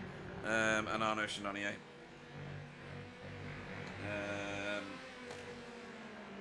David Ayres says there's rumours of 2 UK tracks coming. There's rumours of all sorts. If I'm being fair, we've heard about new V8s for about the last however many years. Croft and Thruxton have been mapped in, I think it was 2007 or something, or No, it can't have been. 2017, I should say. And they've never featured. So I believe what I see with a massive, massive pinch of salt. I don't know about you, Alan. They've got a bit of a spotty record. Yes, spotty record. That's been generous. Let's face it. I'm a generous character. Yes, you are. You are. To a fault. Absolutely to a fault. Right, where's the battling out? I think Flashy and Carl are not actually racing. They're just trying to get back on terms with somebody else. Old friends, old adversaries. And, Yeah. you know, just recently, Matt's had the legs of Carl. He has. Do you know who is driving the car ahead of them? I will do if I look at the thing with Fee. Fiona Siddons is currently in 9th place. Yes, she probably owes us another pit stop because she pitted on lap 2 to fast repair the car. But at the minute, she is in 9th place. That's good drive, isn't it? It is. You have to sustain decent pace to do that. Some fast cars are in the pit. Spencer McCarthy, who we just saw his car pop out in terms of bonnet and front end, so he's fast repaired his car in the pit lane. And Kevin Daniels is also rolling out of pit road. So they will rejoin the racing circuit in the thick of things, I think. Let's see where Miguel got to pit still. Miguel has, well, he pitted on lap 1 to fast repair the car, but his car is perfect now, but he's still got to get fuel. Yes. 8 seconds. That's a shame about 8 seconds. Spencer. Yeah. Yeah, it is, yeah. Where is Spencer? Spencer's in 7th at the minute. He's only just pitted this lap. He's just ahead of Fee, actually. Miguel. So there might still be something in that. I think there is. I think there's meat on the bone here. Where is Jamie Jeffrey? He's ahead of Spencer. Right. Yeah. I think this boy is the one to watch. Jamie Jeffrey. I think there's something special coming from him tonight. He pitted on lap 4, but we did some time under caution, so he'll have saved fuel there as well. I think that Jamie Jeffrey might have something good coming for us in terms of a racing finishing position. David Ayres says Thruxton would be awesome in these cars. Flat out through Church, would love to try it. Myself and Clyde used to race Renault Clios in 2011 sim racing, obviously not real life. Car wouldn't move with Clyde in the driver's seat, and we were on R Factor at the time, and it was possibly the most brilliant racing experience in a sim I've ever had, and that was on R Factor back in the day. You know, and it can only. Oh my God, Jamie, what are you doing, mate? Sideways through the first phase of bus stop usually ends in death, but he's managed to calm those jets. It was reflexes. Yeah. Real life racing skills. That's what that is. So yeah, it was a sensational experience to race those Clios at that track at that time, and it can only be better with the advanced technology of however many years this is, 12 more years in the future, on iRacing with, you know, heavily calculated physics, etc. For all that there's a lot to criticise on iRacing, you know, netcode, solid air, whatever you want to call it. As Matt Elmore has a look down on the inside of Fee here. This is for position, obviously. And Fee gets out of that. Matt Elmore goes so wide that he shakes the fans' hands in the stands. Look at me, all the poet. I have to get you to pen me some tunes for that one now. But yeah, it can only be good here in iRacing if they launch those tracks. But I don't know. Stop flashing your lights. I don't necessarily believe that anything's coming until it actually lands. Honestly, I'm in that headspace at the moment as David Johansson pits the car. And this is a scheduled stop. Obviously, he's already been in once for a fast repair on lap 1. It's certainly shaken up things in this, hasn't it, Alan? The only car that has not pitted at all so far either right at the beginning of the race or for fuel, etc., is this boy. Yes, and he's quietly driving a really excellent race, isn't he? Yeah. He held them off at the front for a long time, and it was Miguel that got by, and then Spencer got by him. You're getting overtaken by some pretty classy opponents. Yeah, too right. For those that are actually paying attention, this man is still in this race, Miguel Freitas. He's leading at the minute by a whopping 11 and a quarter seconds, 11 and a half seconds now. He's not yet boxed the car, and he's not planning on doing, I don't think, for another maybe 4 minutes, and then he'll have to. David Ayres says he'll be right back. He's just got to make Scary Mary a cup of tea. Who wears the trousers in that house, Alan? It's not David. It's not David, no. And I think well, he's a very wise man, you know. Is he? Yes. Go on. He's got a very, he's got his delicious little shed with his workbench in it and his rig in there. Oh, right, okay. So he's got his proper little man cave. And he's 16. He's got this lovely man cave, and Mary lets him go out there. So good scaring Mary stuff. Excellent.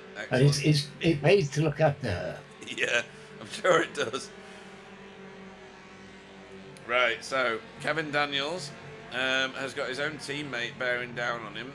Both of them are now chasing Fiona Siddons, who still owes us a pit stop. There's no way, unless she's got a solar-powered car, she's going to make it to the end with the fuel that she's got in that car. This is the closest racing. Kevin's got a massive amount of overspeed. I know his fans are on the chat still. With all this crashing, I've never seen this many people watching at the minute. Give us a like if you have been entertained, we'll say. It's not been pretty tonight, but it might have been entertaining.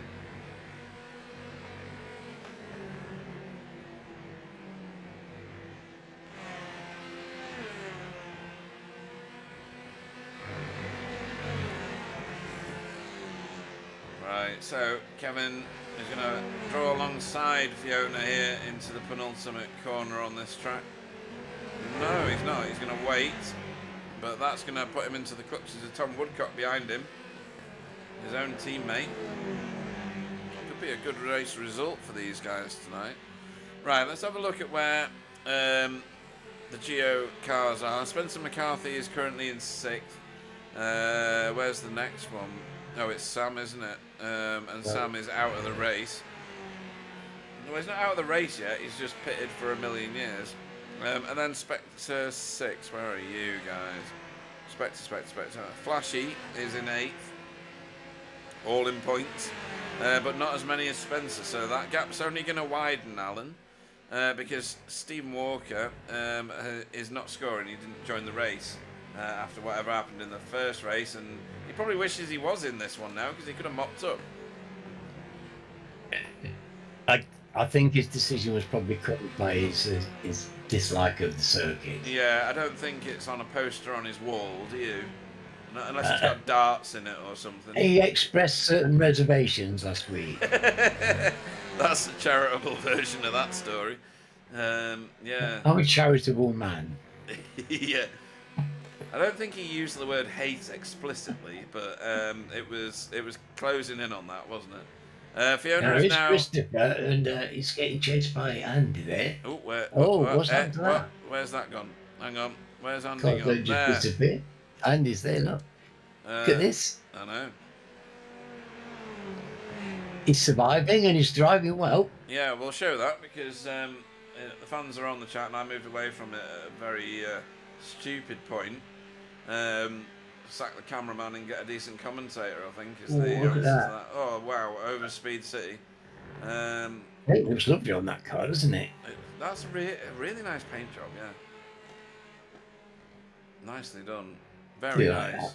Yeah. Yes. Right. Really a good driver. And Andrew pits the car for fuel. And Christopher Guerros Jr. carries on. Now, he pitted on lap 7. I think he's good for fuel. So I think there's a couple of cars in front of him that have yet to pit. One of them is David Corpus. So he's dropping in for fuel now. That'll promote a few cars ahead of him. Now, this is going to be an interesting battle as it develops. So Jamie Jeffrey and Spencer McCarthy, they pass David Corpus while he's in the pits, and Fiona, who I think is probably getting repairs done as well. That puts these guys into 4th and 5th respectively. JB ahead of them, and ahead of them by 22 seconds. Ooh. That was a nice. That was a very smooth overtake, wasn't it? Just good grief, that was just perfect. Hang on, and we got something else going on back here. This is. It's Matt Flashy and David Johansson. Is it? Wow. Yeah, That's it is. quite Yeah. battle. Oh, David's not easy to get by. No, he's not. He's very, very talented in the car. He's not going to make that easy at all, and why should he? No. Oh, JB's. No, he makes few mistakes. No. Very few mistakes. JB's pitted the car, so where is Spencer? He's approaching the penultimate turn. Jamie Jeffrey down on speed here. I don't understand what's going on with Jamie. JB's car look alright to you? JB? Yeah. Can't see it now, it's behind the wall. Right, so, oh god. That's Fiona. Oh, Fiona's had a bad day. It's this. That looks a bit wobbly. Now, she's only just left the pits. Oh, technical issue. Nobody steers like that. Nobody steers like that. She can't see where she's going. Oh, she's had this before. Has she? Yes. Right. Okay. Yeah, no way. She's Mansfield, just up the road, Pete. Oh, do you reckon it's the same servers? Well, I bet it is. You know. Yeah, that's not normal. She's going to absolutely smash it into a wall in a second because we know what it looks like afterwards. Oh my god, they're all at it. Sorry. I'm not going to carry on looking at that one because we kind of know what happened there. What happened to David Corpus just now? Oh, my word. He's just parked. Oh, he's okay. He's parked. So he's not having a particularly enjoyable race, apparently. Right, race leaders are in. Let me go back to live running. Miguel Freitas leaving pit road in the lead. Jay Corley leaving pit road. And he may end up behind Jamie Jeffrey. Where's Jamie Jeffrey? There. I don't know why Jamie Jeffrey is so slow after the pit stops. None of this is making sense unless he is absolutely out of fuel, potentially. He pitted on lap 4. So maybe my prediction of him being able to do something dramatic at the end was a bit Perhaps he's definitely fuel saving, Pete. Yeah, maybe. But he's got 2 very fast drivers who are not fuel saving bearing down on him now. Carl Yes, Hard, they're closing that gap very quickly, aren't they? yeah, Carl Hardy's been dropped like a hot scone Wow. by Matt That Elnor. surprises me a bit, to be honest. Yeah, me too. There's some weird stuff going on tonight. And then we've got Kevin Daniels, who is in a mega fight here with Loic Penault, who's recovered himself well to 10th. Tom Woodcock just ahead of him. And then ahead of them is Arnaud Chenonnier, who's having a great drive now in that Honda Civic.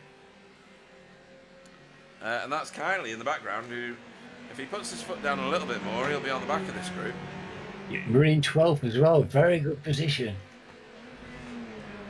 Yeah, Tony Walker, that is on the chat.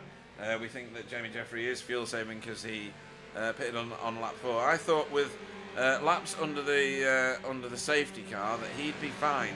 He's clearly not. He's having to fuel save just a bit too much. And he's having to give positions here when he doesn't want to. I get the tactic, and I honestly thought he was absolutely minted for a podium position. I don't think that's going to be the case now. No, Kevin but yeah, Daniels. stopping for the pits again isn't an option for him now. No, no, definitely not. That would put him right back in the field. I liked his tactic. I honestly did. It's just not worked for him, I don't think. Kevin I think Daniel. it's a tough track, Pete.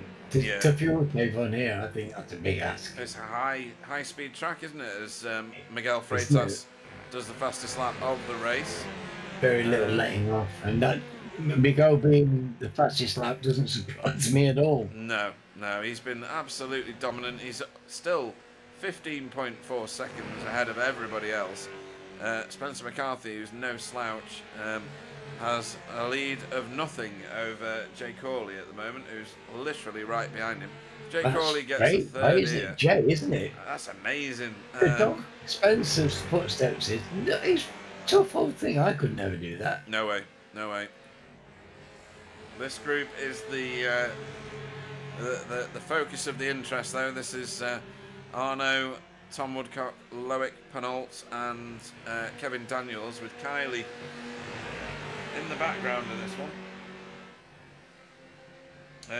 Johansson dropped as well. Fuel saving, says Tony. I don't think so. Or maybe, actually. He's staying with Matt Elmore, though. We'll go and have a look at that in a minute, once we've got the bus stop out of the way with these guys. If they look like that. I don't think you can fuel save and stay with Matt, can you? I wouldn't have thought so, no. He was really pressing on. Matt Elmore's It's a good fourth position, you know. Yeah, definitely. Another really great drive by Matt. Yeah, but we don't like to give him compliments because he flashes his lights. Well, credit's due for the lad. And you know, we've seen him when he was the midfielder. Yeah. So I take a great deal of pleasure from seeing him in this position, flashing lights or not. Yeah. Carl Hardy is now past Jamie Jeffrey as well. Jamie Jeffrey falling down the order somewhat. He's got 8 seconds over Arnaud Chenonnier, which I would ordinarily say is comfortable, but if he's fuel saving as extremely as we think he is. Oh, I do. Oh my God! Hold on. Can you hear that? That's the lack of gas that you can hear. Dear. I think he's absolutely nursing it. He'll hate this as well because he's such a dynamic racer. He will hate having to fuel save that much. Oh dear. It's sad to see. Yeah. Not happy about that. But that's a cheerful car. Much more positively sounding, isn't it, to be honest? Right, so this is still going on, this battle here. 4 cars for 8th place. So good points. It's doing a really good job splitting these two up. Yep. Always having a look.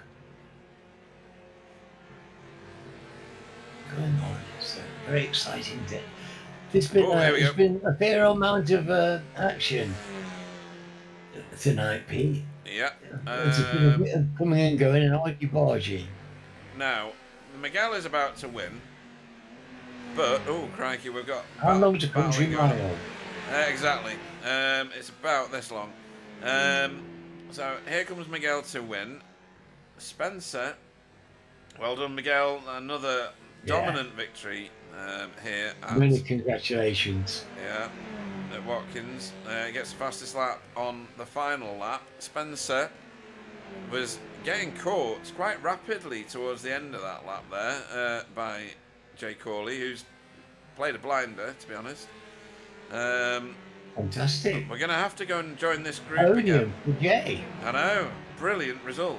Hopefully he'll join us in the chat. Anything could happen between these 4. This is. Where's Loic going? Oh, Loic, mate, where are you going? You've got to be joking. Has he got a drive-through on the last lap? You can't serve it on the last lap either. iRacing won't let you. So he thinks he's going to get a drive-through cleared, and he's not. So we're going to have to wait and see where Loic ends up You after think that's that. what it is? Or is he running out of fuel? No, he's doing a drive-through. He's got to 15 incident points, I think. I don't know that, but that's what it looks like to me. It does. It doesn't let you serve it, does it? That's the problem. iRacing's weird like that. Jamie Jeffrey getting a pushback from Pete Van Gool. Nice lad. And very helpful. And Jamie ended up in 13th after that, Alan. Well, 13th is better than nothing. You know, he tried a tactic and a strategy, and it just didn't work. It was worth a punt. It was. How did David Johansson pass Cap? Oh, crikey, yeah. That must have been off shot. Hang on. We don't want that one. There's nothing in it. Look at the times. As we see some donuts there from PVG. Right, what on earth? It was a very good call. I think that Cap is out of fuel on the last lap. So, well spotted there from, who was that? Tony Walker. Well done. It was either fuel or a slowdown. Not sure. We'll find out in the chats if they join us. And David Ayres says Jamie needs a hybrid. He needed a solar powered car because there was nothing getting him back after all of that. Right. Let's go back to the start of what was probably one of the most dramatic races we've ever shown. I think. Not necessarily for all the right reasons. It was incident packed, but not the incidents he wanted to be packed with. Exactly. Yeah, I think Stephen Walker's hatred of the track it's kind of well founded, isn't it? Based on that, but Miguel is going to think that this is the best track on the planet because he's absolutely mullered the field. Right, let's see. Is anybody? Oh yeah, we've got a few people queuing already to join us in the booth. Can I? I'm sick of this echo. Can I leave you to do the interviews? Of course you can. Thank you very much for joining me in the booth, Alan. I'll text you my. Shall I give you my drive of the night because it's an easy one? Go on. I think I know who I'm it going is. for Miguel, you know. Go on. Who is it? Double win for Miguel. Right. Yeah. Okay. Very good. Got to have it. Yeah. Awesome stuff. Yeah, I'm sick of this. How it's getting up on my nerves. Yeah. I don't. Yeah. Well done, everybody. That was been fantastic. What a race. Goodness. Catch you next week. Thanks, Alan. Love you.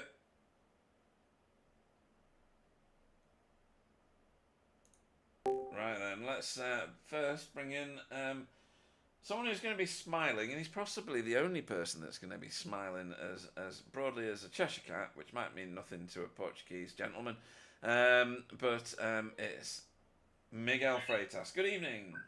Good evening. Yeah, I'm smiling today. I bet you are. Good grief. So, in the first of tonight's races, you polled it for a start. You were away at the races. You won by a country mile. Everything was in your rearview mirrors, including lots of empty track. Talk us through the first race first, because it seemed like a walk in the park for you. You had that Civic absolutely hooked up. Do not tell me that Wobbly gave you a decent setup. Not this time. Right, okay. Yeah, this was a team setup, and yeah, I was talking now with everyone and just saying, since the first lap I did here today, the car just felt perfect. It was just the perfect combination, this track and this car. And yeah, I realized I was faster than anyone else in practice.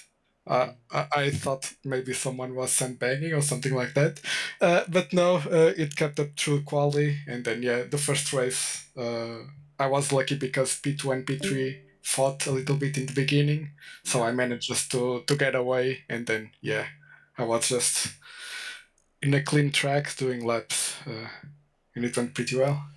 Yeah, and then obviously your punishment for doing so well in race 1 is to start in 15th for race 2, and that was, when I say eventful, it was one of those inevitable things at Watkins Glen. Even the officials have been very crashy. I think you've been in them this week, haven't you? And this was no different. It was a big crash. It was towards the end of the lap, which I didn't expect. After the carousel, and the race direction through the yellow and brought everybody under the pace car. After that, you very carefully and very steadily and in a calculated manner made your way through the field, incident free pretty much. And then smashed it, absolutely smashed it. 17 seconds back to second place. Tell us about that, because you must have watched it all happen in front of you. I was in the middle of it. Oh, you were in the middle, right? Okay. Yeah, I had a very bad decision making there. I saw the crash in front of me. All of a sudden, all the smoke goes to the left side of the track. Yeah. And I go, okay, maybe the right is free. And I was looking at my mirror and everyone was coming very fast. So I decided to throw it on the grass on the right side and floor it to try to get away from it. But I got collected anyway. So yeah, right. I had to pit with the safety car. That was perfect. It really helped out because I pitted. I was the first one to come in the pits from the ones that got in the crash. So I had the best strategy from there on because I refueled while I fixed the car, and then I was on the back of the front group, which had to make a longer pit stop than us that pitted because they needed more fuel. So yeah, it worked out perfectly for me in the end. Right. Okay. Well, to say it wasn't entertaining would be a lie, because it really was. And to say that you weren't utterly dominant would be a lie, because you completely were. There's a few people don't like this track. I'm not one of them. I do like it. I do know that it invites big accidents at times because it's so high velocity. But you've done such a brilliant job here today. It's going to do your championship standings no harm whatsoever, because that is such a good pair of performances. You must be very, very proud of yourself. And is there anybody you want to shout out to before we let you go? Yeah, again, just a shout out to my team and everyone in this league and you guys that put it on the screen. And yeah, this track now is my new favorite track. So yeah, hopefully we will see it next season. Yeah, many times I would expect. Next week we're going to a very safe track of Long Beach. Oh no. Yeah. So if you thought this was crashy, I think that could possibly be worse, because at least on this track you've got some grass to go onto, as you attempted. It didn't work for you, but at Long Beach there's not even any grass. It's just wall and death. So yeah, we'll hope that you fare just as favourably there, and we look forward to seeing you racing again with us. Miguel Freitas, everybody. See ya. Right, it appears to be that it's all my sound that's not working properly, so I am going to try and find why I am so echoey with everything. That is perfectly fine, that's fine as well. I don't know what is going on with my sound at all. But that's not just Alan that's echoey, that was Miguel as well, for me at least. I don't know what you guys are hearing at home, probably the same, because why wouldn't you? Just looking through here, everything's set normally there. I'm going to try one more look at this. System sounds, default. Yeah, everything looks good. Don't know what the hell's going on. But we'll go for some more echoey interviews now. We will speak with, well, we have to speak with this boy. Mr. J. Corley, have you got a copy, sir? A coffee? Yeah, sure. Coffee, that'll do as well. Yeah, excellent stuff. Welcome to the booth. Let me find where you finished in race 1. It's going to take me a few minutes because I wasn't looking at it a minute ago. J. Corley. You finished in 6th place which is a very good result for race 1, which you then decided to eclipse for race 2 by getting yourself a podium finish. Yay! Fantastic. Love it. Oh, So, is the Honda just well hooked up here, or were you the beneficiary of other people's errors? Particularly in that second race, other people were struggling massively on fuel. The calculation with the yellow flag, I think, threw a lot of people off. I don't know how much you managed to avoid of that lap 1 carnage, and then the subsequent yellow once race direction deemed it a block track. But yeah, it was. You've pulled out 2 very, very classy results there, haven't you? yeah. I come into today's race just thinking, right, top 10 in both. Let's just get it home because Honda's been 50-50. I'm surprised with how well it's been doing on the open official sessions. But today it just something just managed to click. But what you were saying earlier, whether it was the Honda or if it was the incidents which sort of helped me to my results, let me tell you something, Pete. I was involved in every single incident that happened on that track today. Like I have seen some things. If you'd seen in real life, I had somebody do a barrel roll over my car. I was dodging stuff as if I was still in the Daytona 500. Oh, nice. Like it was absolutely amazing.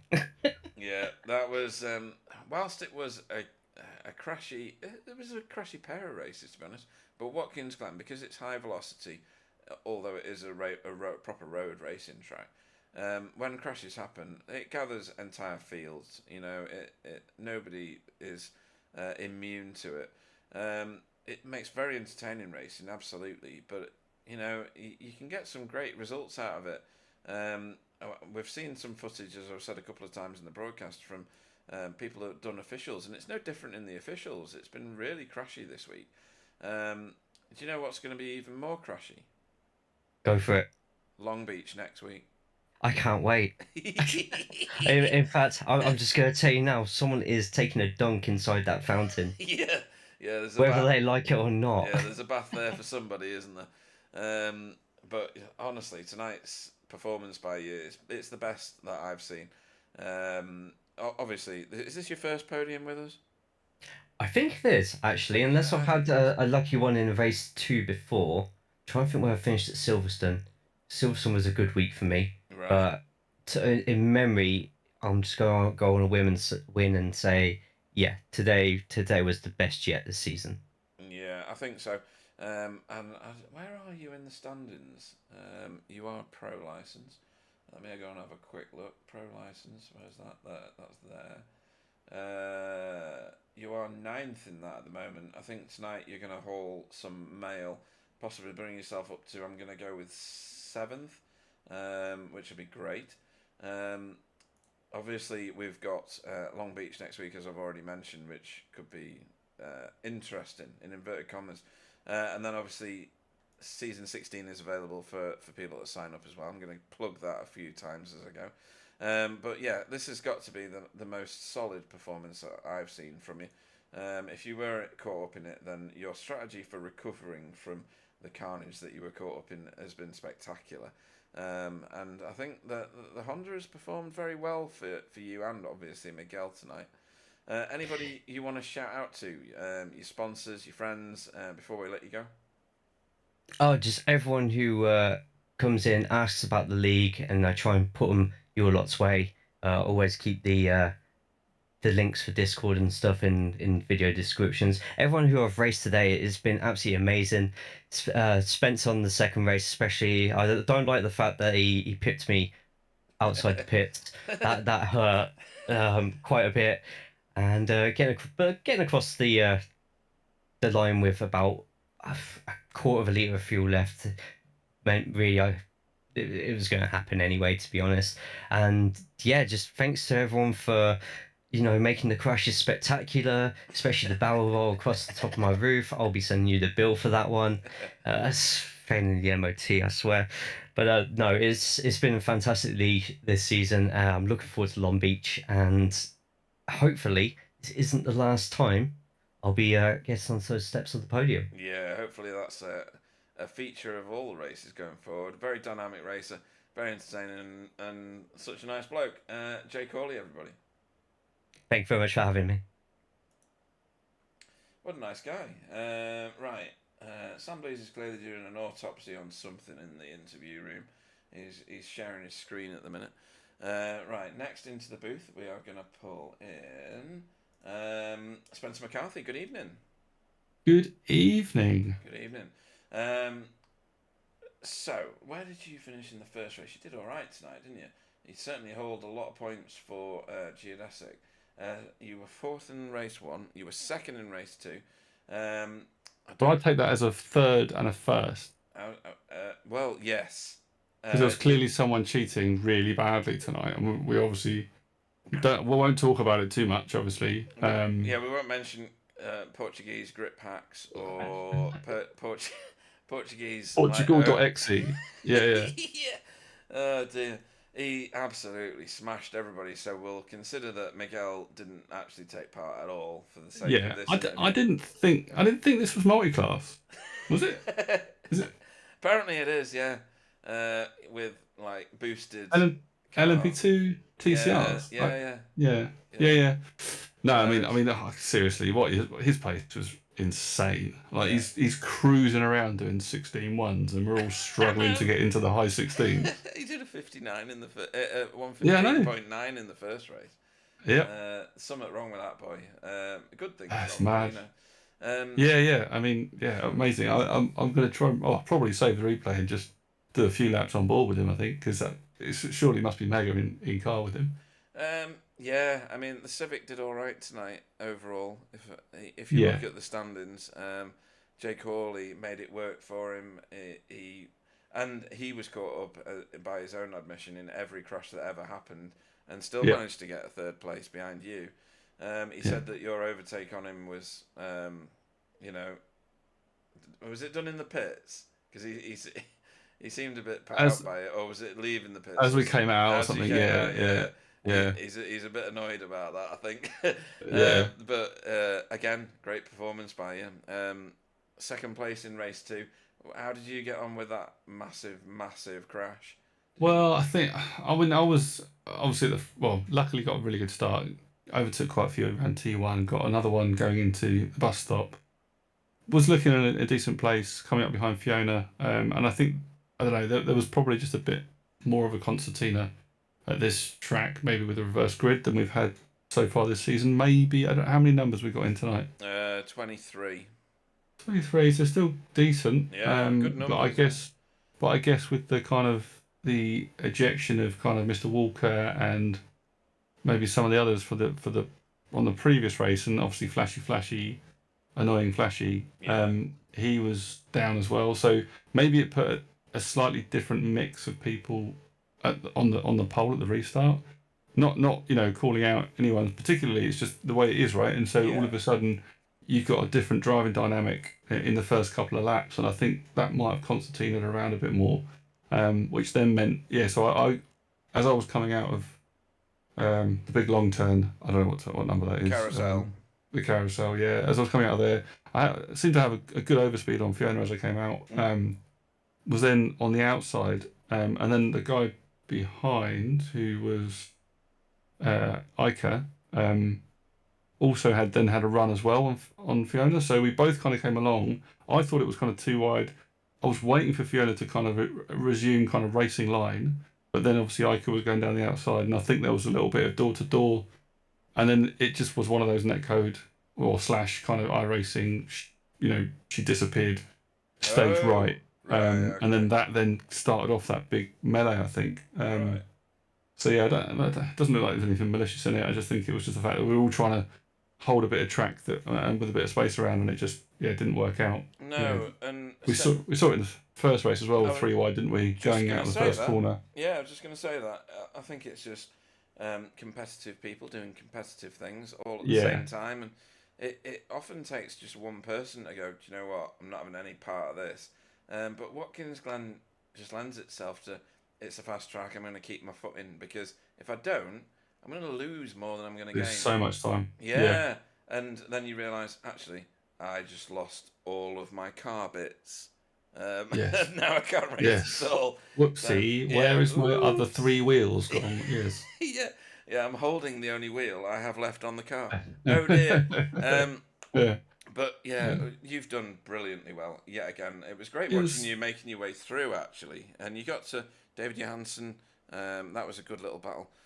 yeah, he got slowed down in race 1, Yeah, and then that kind of concertina us up, which I think then the little concertina there caused the 3 wide behind, which then meant that Stephen went stage left into the barriers as well. So I think that it's you get that little overlap, one little mistake, exactly what you're saying, it then causes so much of an issue, and everyone's not willing to kind of just release that time because they know the guy behind's going to get a run on them. So yeah, it's one of those cutthroat tracks, and it's one of those tracks where I've had the best races, literally probably the best races of my racing career, and also then the most frustrating, where you're just with people that don't get it and don't like back in the day with Skippies around here was just insane, right? Yeah.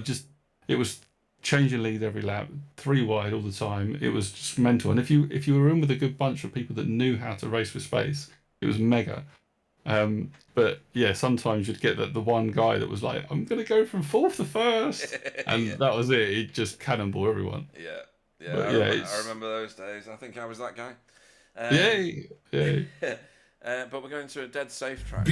Oh, what's that? Big. I don't know. What's that? Bing Chilling. I don't know. Pete Bing Chilling. Apparently. I don't know what the hell that is. I don't know. But never mind. Next week we're going to a very safe track, which is Long Beach. So there'll be no carnage there at all, will there? No. There's no walls or anything to hit. So it's really open there. Yeah, loads of runoff. I did glance the wall coming out of the last corner, so I kind of pitted a little bit early to get my fast repair because it felt a bit like I had about an inch of steering travel in the middle that wasn't connected, Right, it was kind of one of those, I've bent something. But so I did a couple of laps like that, went, best pit. But yeah, so I think, glancing the walls in these cars with the damage model at the moment is quite dangerous. You can quite easily do little bits of damage. Right. So yeah, be a good one. We'll see how it goes. Got to keep it clean on that one. Yeah, it should be good. Well, you've done remarkably well.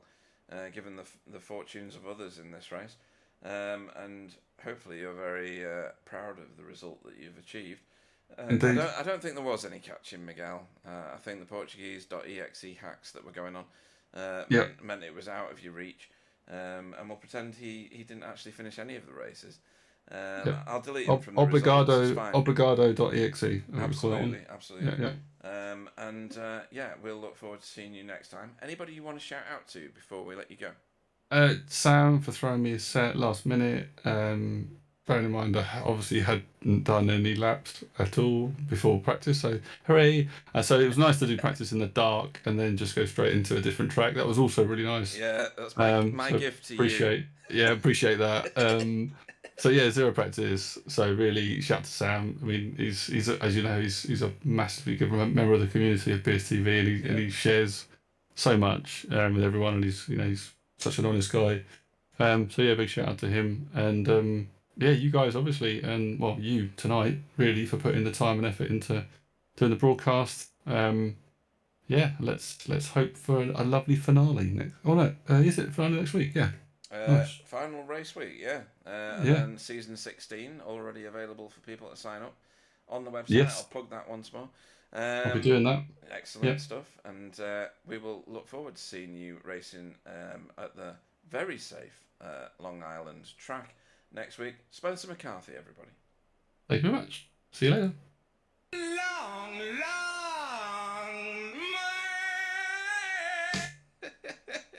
Cheers. Cheers, mate. That's brilliant. Oh dear, he's crazy, isn't he? Right, who's next? We shall bring in. Hang on. No, we need to bring in. Yeah. Where are all of my buttons all of a sudden?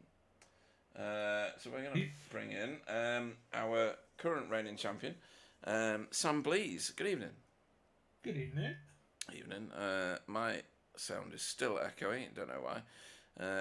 Very clearly something at my end. Where are you on track? There you are. I'm going to catch you while you're on track because on the replay it won't last for very long, will it? Because race 2 was a bit short for you. Race 1, however, we'll talk about race 1. You set off in second place. You finished in second place. Miguel was pretty quick tonight. However, you had some really good racing with Jamie Jeffrey for a while, and then you just kind of slowly pulled away. Yeah, that sums it up. Miguel was on another planet. He was just unbelievable. And I had a good little battle with Jamie for a lap or two. And like you said, I was just able to get a little bit of a gap and keep pushing and nudging further ahead and watching Miguel disappear off into the sunset. Yeah, he was definitely doing as I said with Spencer, some Portuguese.exe grip hacks, etc. And then race 2. Where were you in all that carnage? Because you had to pit for a fast repair, and then you got caught up in a turn 1 debacle, which was just off my screen to the right at the time, so I didn't get to see the full thing. What actually happened in turn 1? So in turn 1, I think it was David Johansson and it might have been Ike. Hang on, I've got it on my screen, so I can tell you. Actually, you don't need to, because it's actually going to get played right now in the slow mo. How fortuitous is this? On the broadcast, David and Chris Needham, and then Chris Needham got nudged across the grass, and then he was stationary on the outside. Yeah. Or virtually stationary. I was right behind Miguel. Oh, you drove in to the point where I was looking through Miguel's rear window. And essentially, from the point at which Chris's car pops up on my screen to the point at which I hit him was like 0.6 of a second. Right. And I just couldn't. I thought you had good reactions. I don't know. Well, I was also trying to look in the black box to sort out Cap's penalty, but that didn't work. Well, I was able to do it fine afterwards because I was obviously in the pits then. Well, yeah. So yeah, it was just nothing I could do about it. Nobody's fault. They got together at the start. I think it's just one of those. Unfortunately, it's a weird track. You'd think it would be easy to overtake, but it just isn't. No, it's not. It's really difficult. Yeah. And you have to have a big pace advantage, and then even then take quite a big risk to get the passes done. So, yeah, it's one of those things that I think people were a little bit more aggressive tonight as a result of that. We'd already had the safety car, so things were a bit bunched up, and people were a bit, it wasn't the normal prep for a race, so people were probably a little bit out of sorts, and I think it might have been a bit more aggressive than normal as a result of that. But it is what it. These things happen. I don't know. I think this is my only DNF this season so far, so I've had a good bit of it. You've got to have some time, haven't you? And I think that you'll have pulled away from the people behind you, absolutely. Miguel will be coming back in, but yeah, but he's got a long way to travel, if you know what I mean, points wise. And I think so. Yeah, Spectre 6 didn't have a great evening at all, and you and Spencer collectively did. So I think the team championship it puts Hydro Race Geodesic in a commanding position going into the last race week, which is at the super safe track of Long Beach. Oh yeah, I can't do street circuits, so I'm not looking forward to that. Oh hey, I'm pretty sure you'll be fine given what's happened here. But Watkins Glen, myself and Alan were saying it becomes very crashy because everything's so fast. That even the corners are quick. So once a crash starts to happen, nobody's got a choice but to join it. Let's all pile in. Hey, that's just the way it works. But very entertaining from a viewer's perspective. So you're absolutely right. You just don't get a chance to react to stuff because you're right up behind the car. It just happens, and then you've got nothing to go on or do about it. So. Yeah, it's not a favourite track of mine, but it's been interesting so far this week in officials in this, and on to Long Beach where I will inevitably smash into the wall 16 times. Well, let's hope not, but we will enjoy seeing you there. Anybody you want to shout out to before we let you go? I just want to say thanks to everyone for sticking with us tonight on through the safety car. It's always a bit, we don't have very many of them, so it's always a bit hit and miss in terms of quite how they go. I think it worked pretty well here today. I know there was some discussion around penalties because I was talking about clearing penalties that if they were championship and overall and team. Let's face it. Sam Blees, everybody. Yes, guys. See you next week. Right, next into the booth, and we shall bring Flashy himself, Matt Elmore. Good evening. Good evening. Good evening. Where did you finish in the first race? I'm looking down the order and I can't see your name. Just keep looking down, mate. Just keep scrolling. Just keep your finger on the down button. Yeah, hang on. Just a minute. Let me click forward. There we go. But then when you get the car, go one forward, back up. Oh yeah, 19th. Yeah. So yeah, you got caught up in that mess. It didn't cause a track blockage, and there is an argument to say in a sprint race you shouldn't anyway. Oh, let me get you on the visuals. I'll find you in the second race. Where did you finish? Oh, there. And then in the second race, you finished in 5th place, which is massively respectable given the fact that I think, did you get caught up in the first incident? I don't think you did you? Yes. Oh, you did? Well, yeah. Right. Oh, give me. You're gonna have to give me a second because I've just heard something in my house. Give me a second. A ghost. This is probably, but let me go and sort this out. Won't be a sec.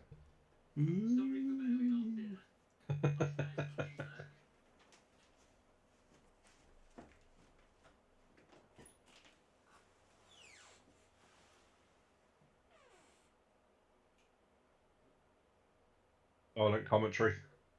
Lovely green wheels there, courtesy of Wookie.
Can't say who'd have them. So, yeah, you finished 5th in the second race. Did you get caught up in the carnage? No, I missed the carnage, to be fair. I didn't have any damage. However, I was instructed to follow a car. Can't remember the car number, so I followed the car. Right. And then everyone chose to go in the pits. I was like, oh, okay, I'll go in the pits too. And then I got a 30-second stop-go penalty for some strange reason. Oh. And I didn't stop. I carried on because obviously Sam cleared a load of people's penalties. Right, okay. But yeah, I had no idea what the hell was going on. So it gave you a penalty, but you I haven't was following actually a done car. anything. Yeah. Yeah, I was following a car, and I can't remember the car number it told me to follow now, but I was following it, and then I got a penalty for it, even though it was the number I was told to follow. Did you follow it into the pits? No, it went round and I went into the pit. Did you enter into a closed pit? No, Ah, I went in at the same time as everyone else. yeah. Carl came in at the same time as me, I think. Right, I okay. can't remember, but yeah. I'll have a yeah, look into that, because you're right. If you're following the car that you're supposed to, you Yeah. shouldn't be penalised for doing exactly what it's telling you.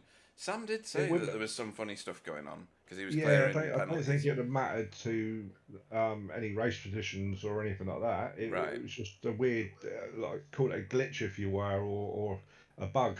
A glitch It on just wasn't iRacing. right. You do surprise me. Yeah, it happens. Yeah. But from a spectator's perspective, very, very entertaining, great fun. Possibly not for some of the races tonight, but you've actually hauled a good amount of points in the second race. But Spectre 6 have been you've been punished tonight, I think, by the iRacing gods. In terms of the team championship, because I think Yeah, race 1 writ that off. Yeah, I think so. And myself and Carl, we came out of the pits.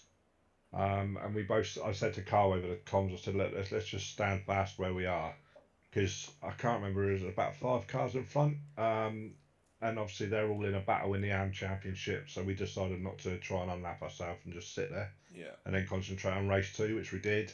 And then, believe it or not, we actually worked quite well as a team to just try and get up the track as best we could in race 2. And it worked until I ran out of fuel. Yeah, there was quite a few people ran out of fuel actually, and I think Jamie Jeffrey needed a solar powered car to get to the end, along with a few other people. There was a couple of people being pushed over the line. I solely blame Miguel. That's his fault for being too fast. Did he get round with an extra lap? Did he? I think so. Yeah. Yeah, we've seen that here before. In fact, myself and Gary racing GTE. Or GT3, one of those two. Yeah. We had a race where everybody ran out of fuel, apart from us, which was just weird. We obviously overfueled it compared to everybody else, but it worked out for us. Yeah. So, yeah, I think Watkins has that effect on many people. Anybody you want to shout out to before we go to the very, very safe Long Island next week? I'm looking forward to that. I think it's going to be a crash fest, and I think we need to come up with some sort of plan for the safety cars. However, I think it'll be a good race. Yeah, I do as well. I think it's going to be very entertaining. Anybody you want to shout out to? I just shout out to everyone that was on the track, really. I mean, there was a couple of mistakes made. I wouldn't say there's any stupid driving. I think it's just a couple of little bits of error of judgment and stuff like that. I was talking to someone else about this. I don't think it's either of those things. I think it's Watkins Glen is one of the fastest road tracks around. So even the corners are quick, and people don't lift, because if you lift, you lose massively. Lose too much. Yeah. And so you keep your toe in. So does the person next to you, and unfortunately, so does the person next to them. And 3 in at 1 don't go, as we often find out on tracks. And I think that is what's going on tonight. I didn't see anybody do anything naughty at all. It's just the nature of Watkins Glen. There was a couple of occasions where people coming up to the incident maybe could have lifted a little bit. However, when you're unsighted, when you're unsighted and you're coming up and you're in the heat of the moment and you're trying to gain this position and that position or defend, and it's very easy to come a cropper and before you know it, your race is over, isn't it? Yeah, very quickly around here as well.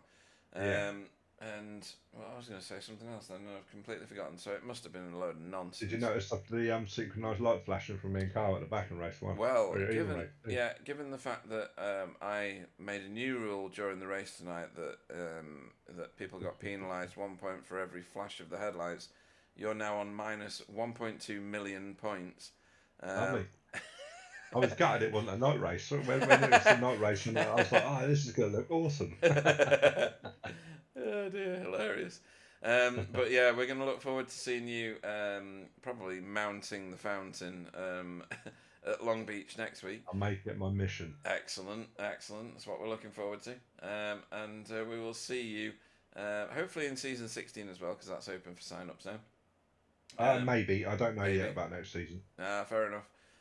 But yeah, a very entertaining night's racing. Matt Elmore, everybody. Yeah, no, thanks, and well done to everyone on track. And yeah, cheers, mate. Appreciate it. And then finally, in in Sweet. her in her usual slot for the evening, Fiona Siddons. Good evening. Good evening. Good evening. Everything's a bit echoey tonight.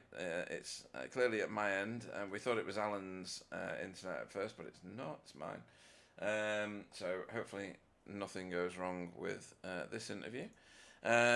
So where did you finish in race 1? Let's have a quick look. P15. P15. That's got to be. Is that one of your highest finishes? I know you were gifted quite a few, and you even said on the chat, what was it you said? Something about freebies. I love freebies. I love freebies. Absolutely. And you got plenty of them in that first race. Kevin Daniels, Matt Elmore, Cal Hardy, David Corpus, Stephen Walker, Chris Needham. They were flying backwards past you. But you were in. You had your own set of battles to deal with. Alejandro Silva Carrera. I almost couldn't move the cameras off you two because you were thrashing it out so fervently. That first race looked great fun. It was mega. I know a lot of people dropped out, which, since we've had this size grid, that's the best result I've had. I know a lot of people dropped out and gifted me the places, but you've got to keep it on the track, haven't you? Absolutely. It's part of scoring, part of winning. There's been plenty of people who've advanced their careers in real life because entire fields had disappeared off into the scenery. That's part of what this is all about. Stay safe, drive clean, know where to put your car in a sticky situation, and who knows what can happen. And you've proven that tonight with a 15th in the first race, a 17th in the second race. You were at the epicenter of the start of that big crash. How badly did it affect your overall race? That one didn't really affect my overall race. You crashed again, didn't you? Yeah. Yeah, going into the chicane, somebody went down the inside. In hindsight, you would back out of it, let them go, but I was racing, so I kept my foot in. Well, yeah, and Watkins lends itself to that, and I've said it in a few people's interviews, and that other people have said it tonight as well. Watkins Glen's such a fast track that if you lift, you lose too much, so you kind of don't, do you? It's almost built into you to keep your foot in and make the most of the speed you're carrying. But that one killed me race. I towed to the pit, and it said I'd got 40 seconds needed repairs and 10-minute optionals. Oh right, crikey! I thought I'm going to try it. So I took the required repairs and went out, and no, the car wasn't handling, so I pulled in and retired the car. Right, yeah, because we saw on the footage at one point your car handling really badly, and that must have been that.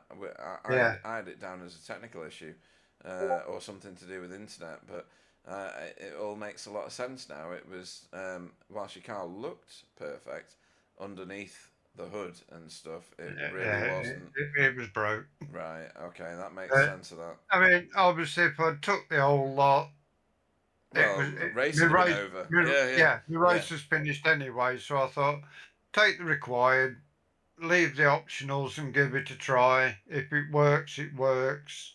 But it was too bad I couldn't keep going round, and I'd just ended up knocking somebody else. Yeah, absolutely. Knocking somebody else off, so I pitted it again and backed up. Right. Well, sensible options for a healthy race.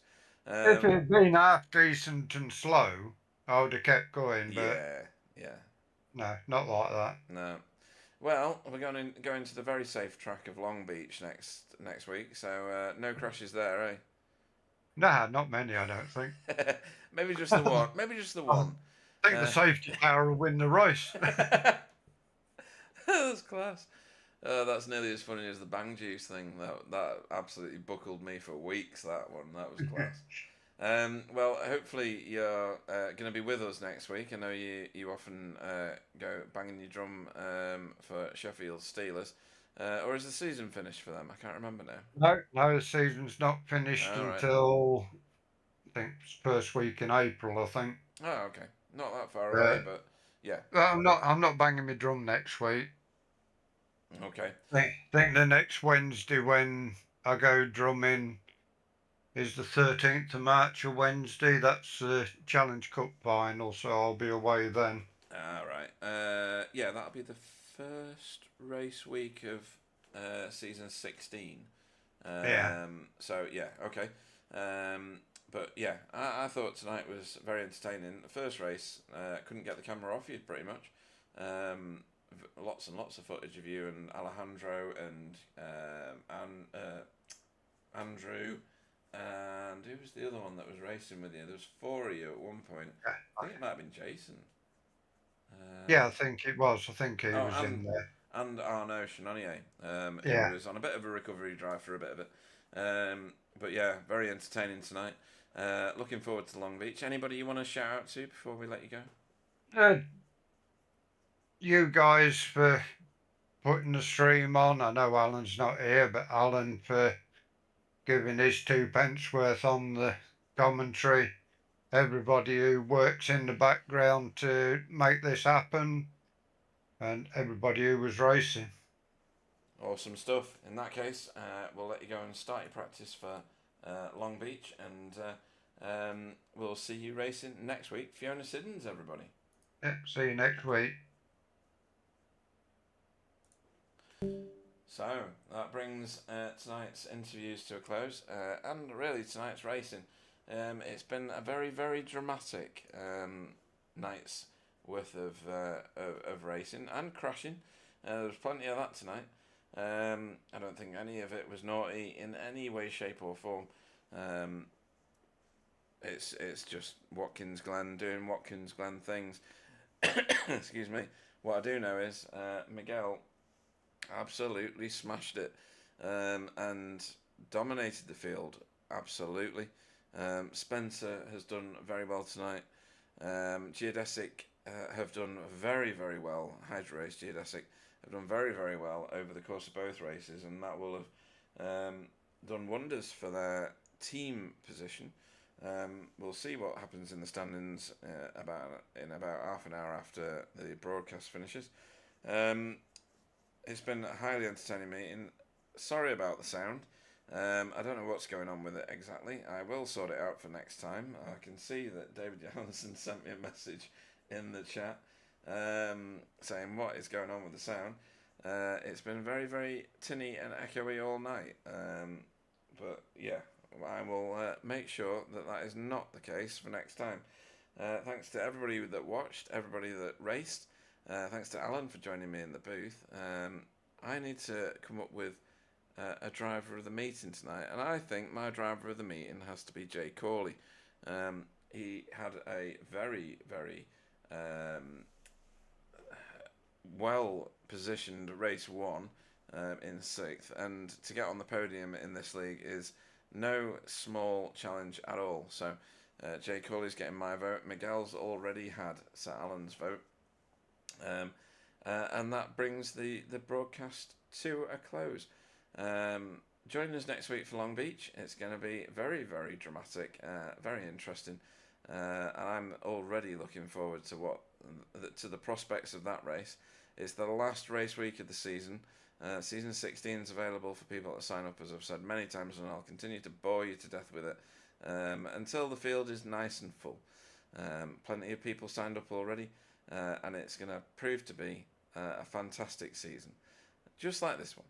Thanks everybody, stay safe, stay in good health, and we'll see you next time.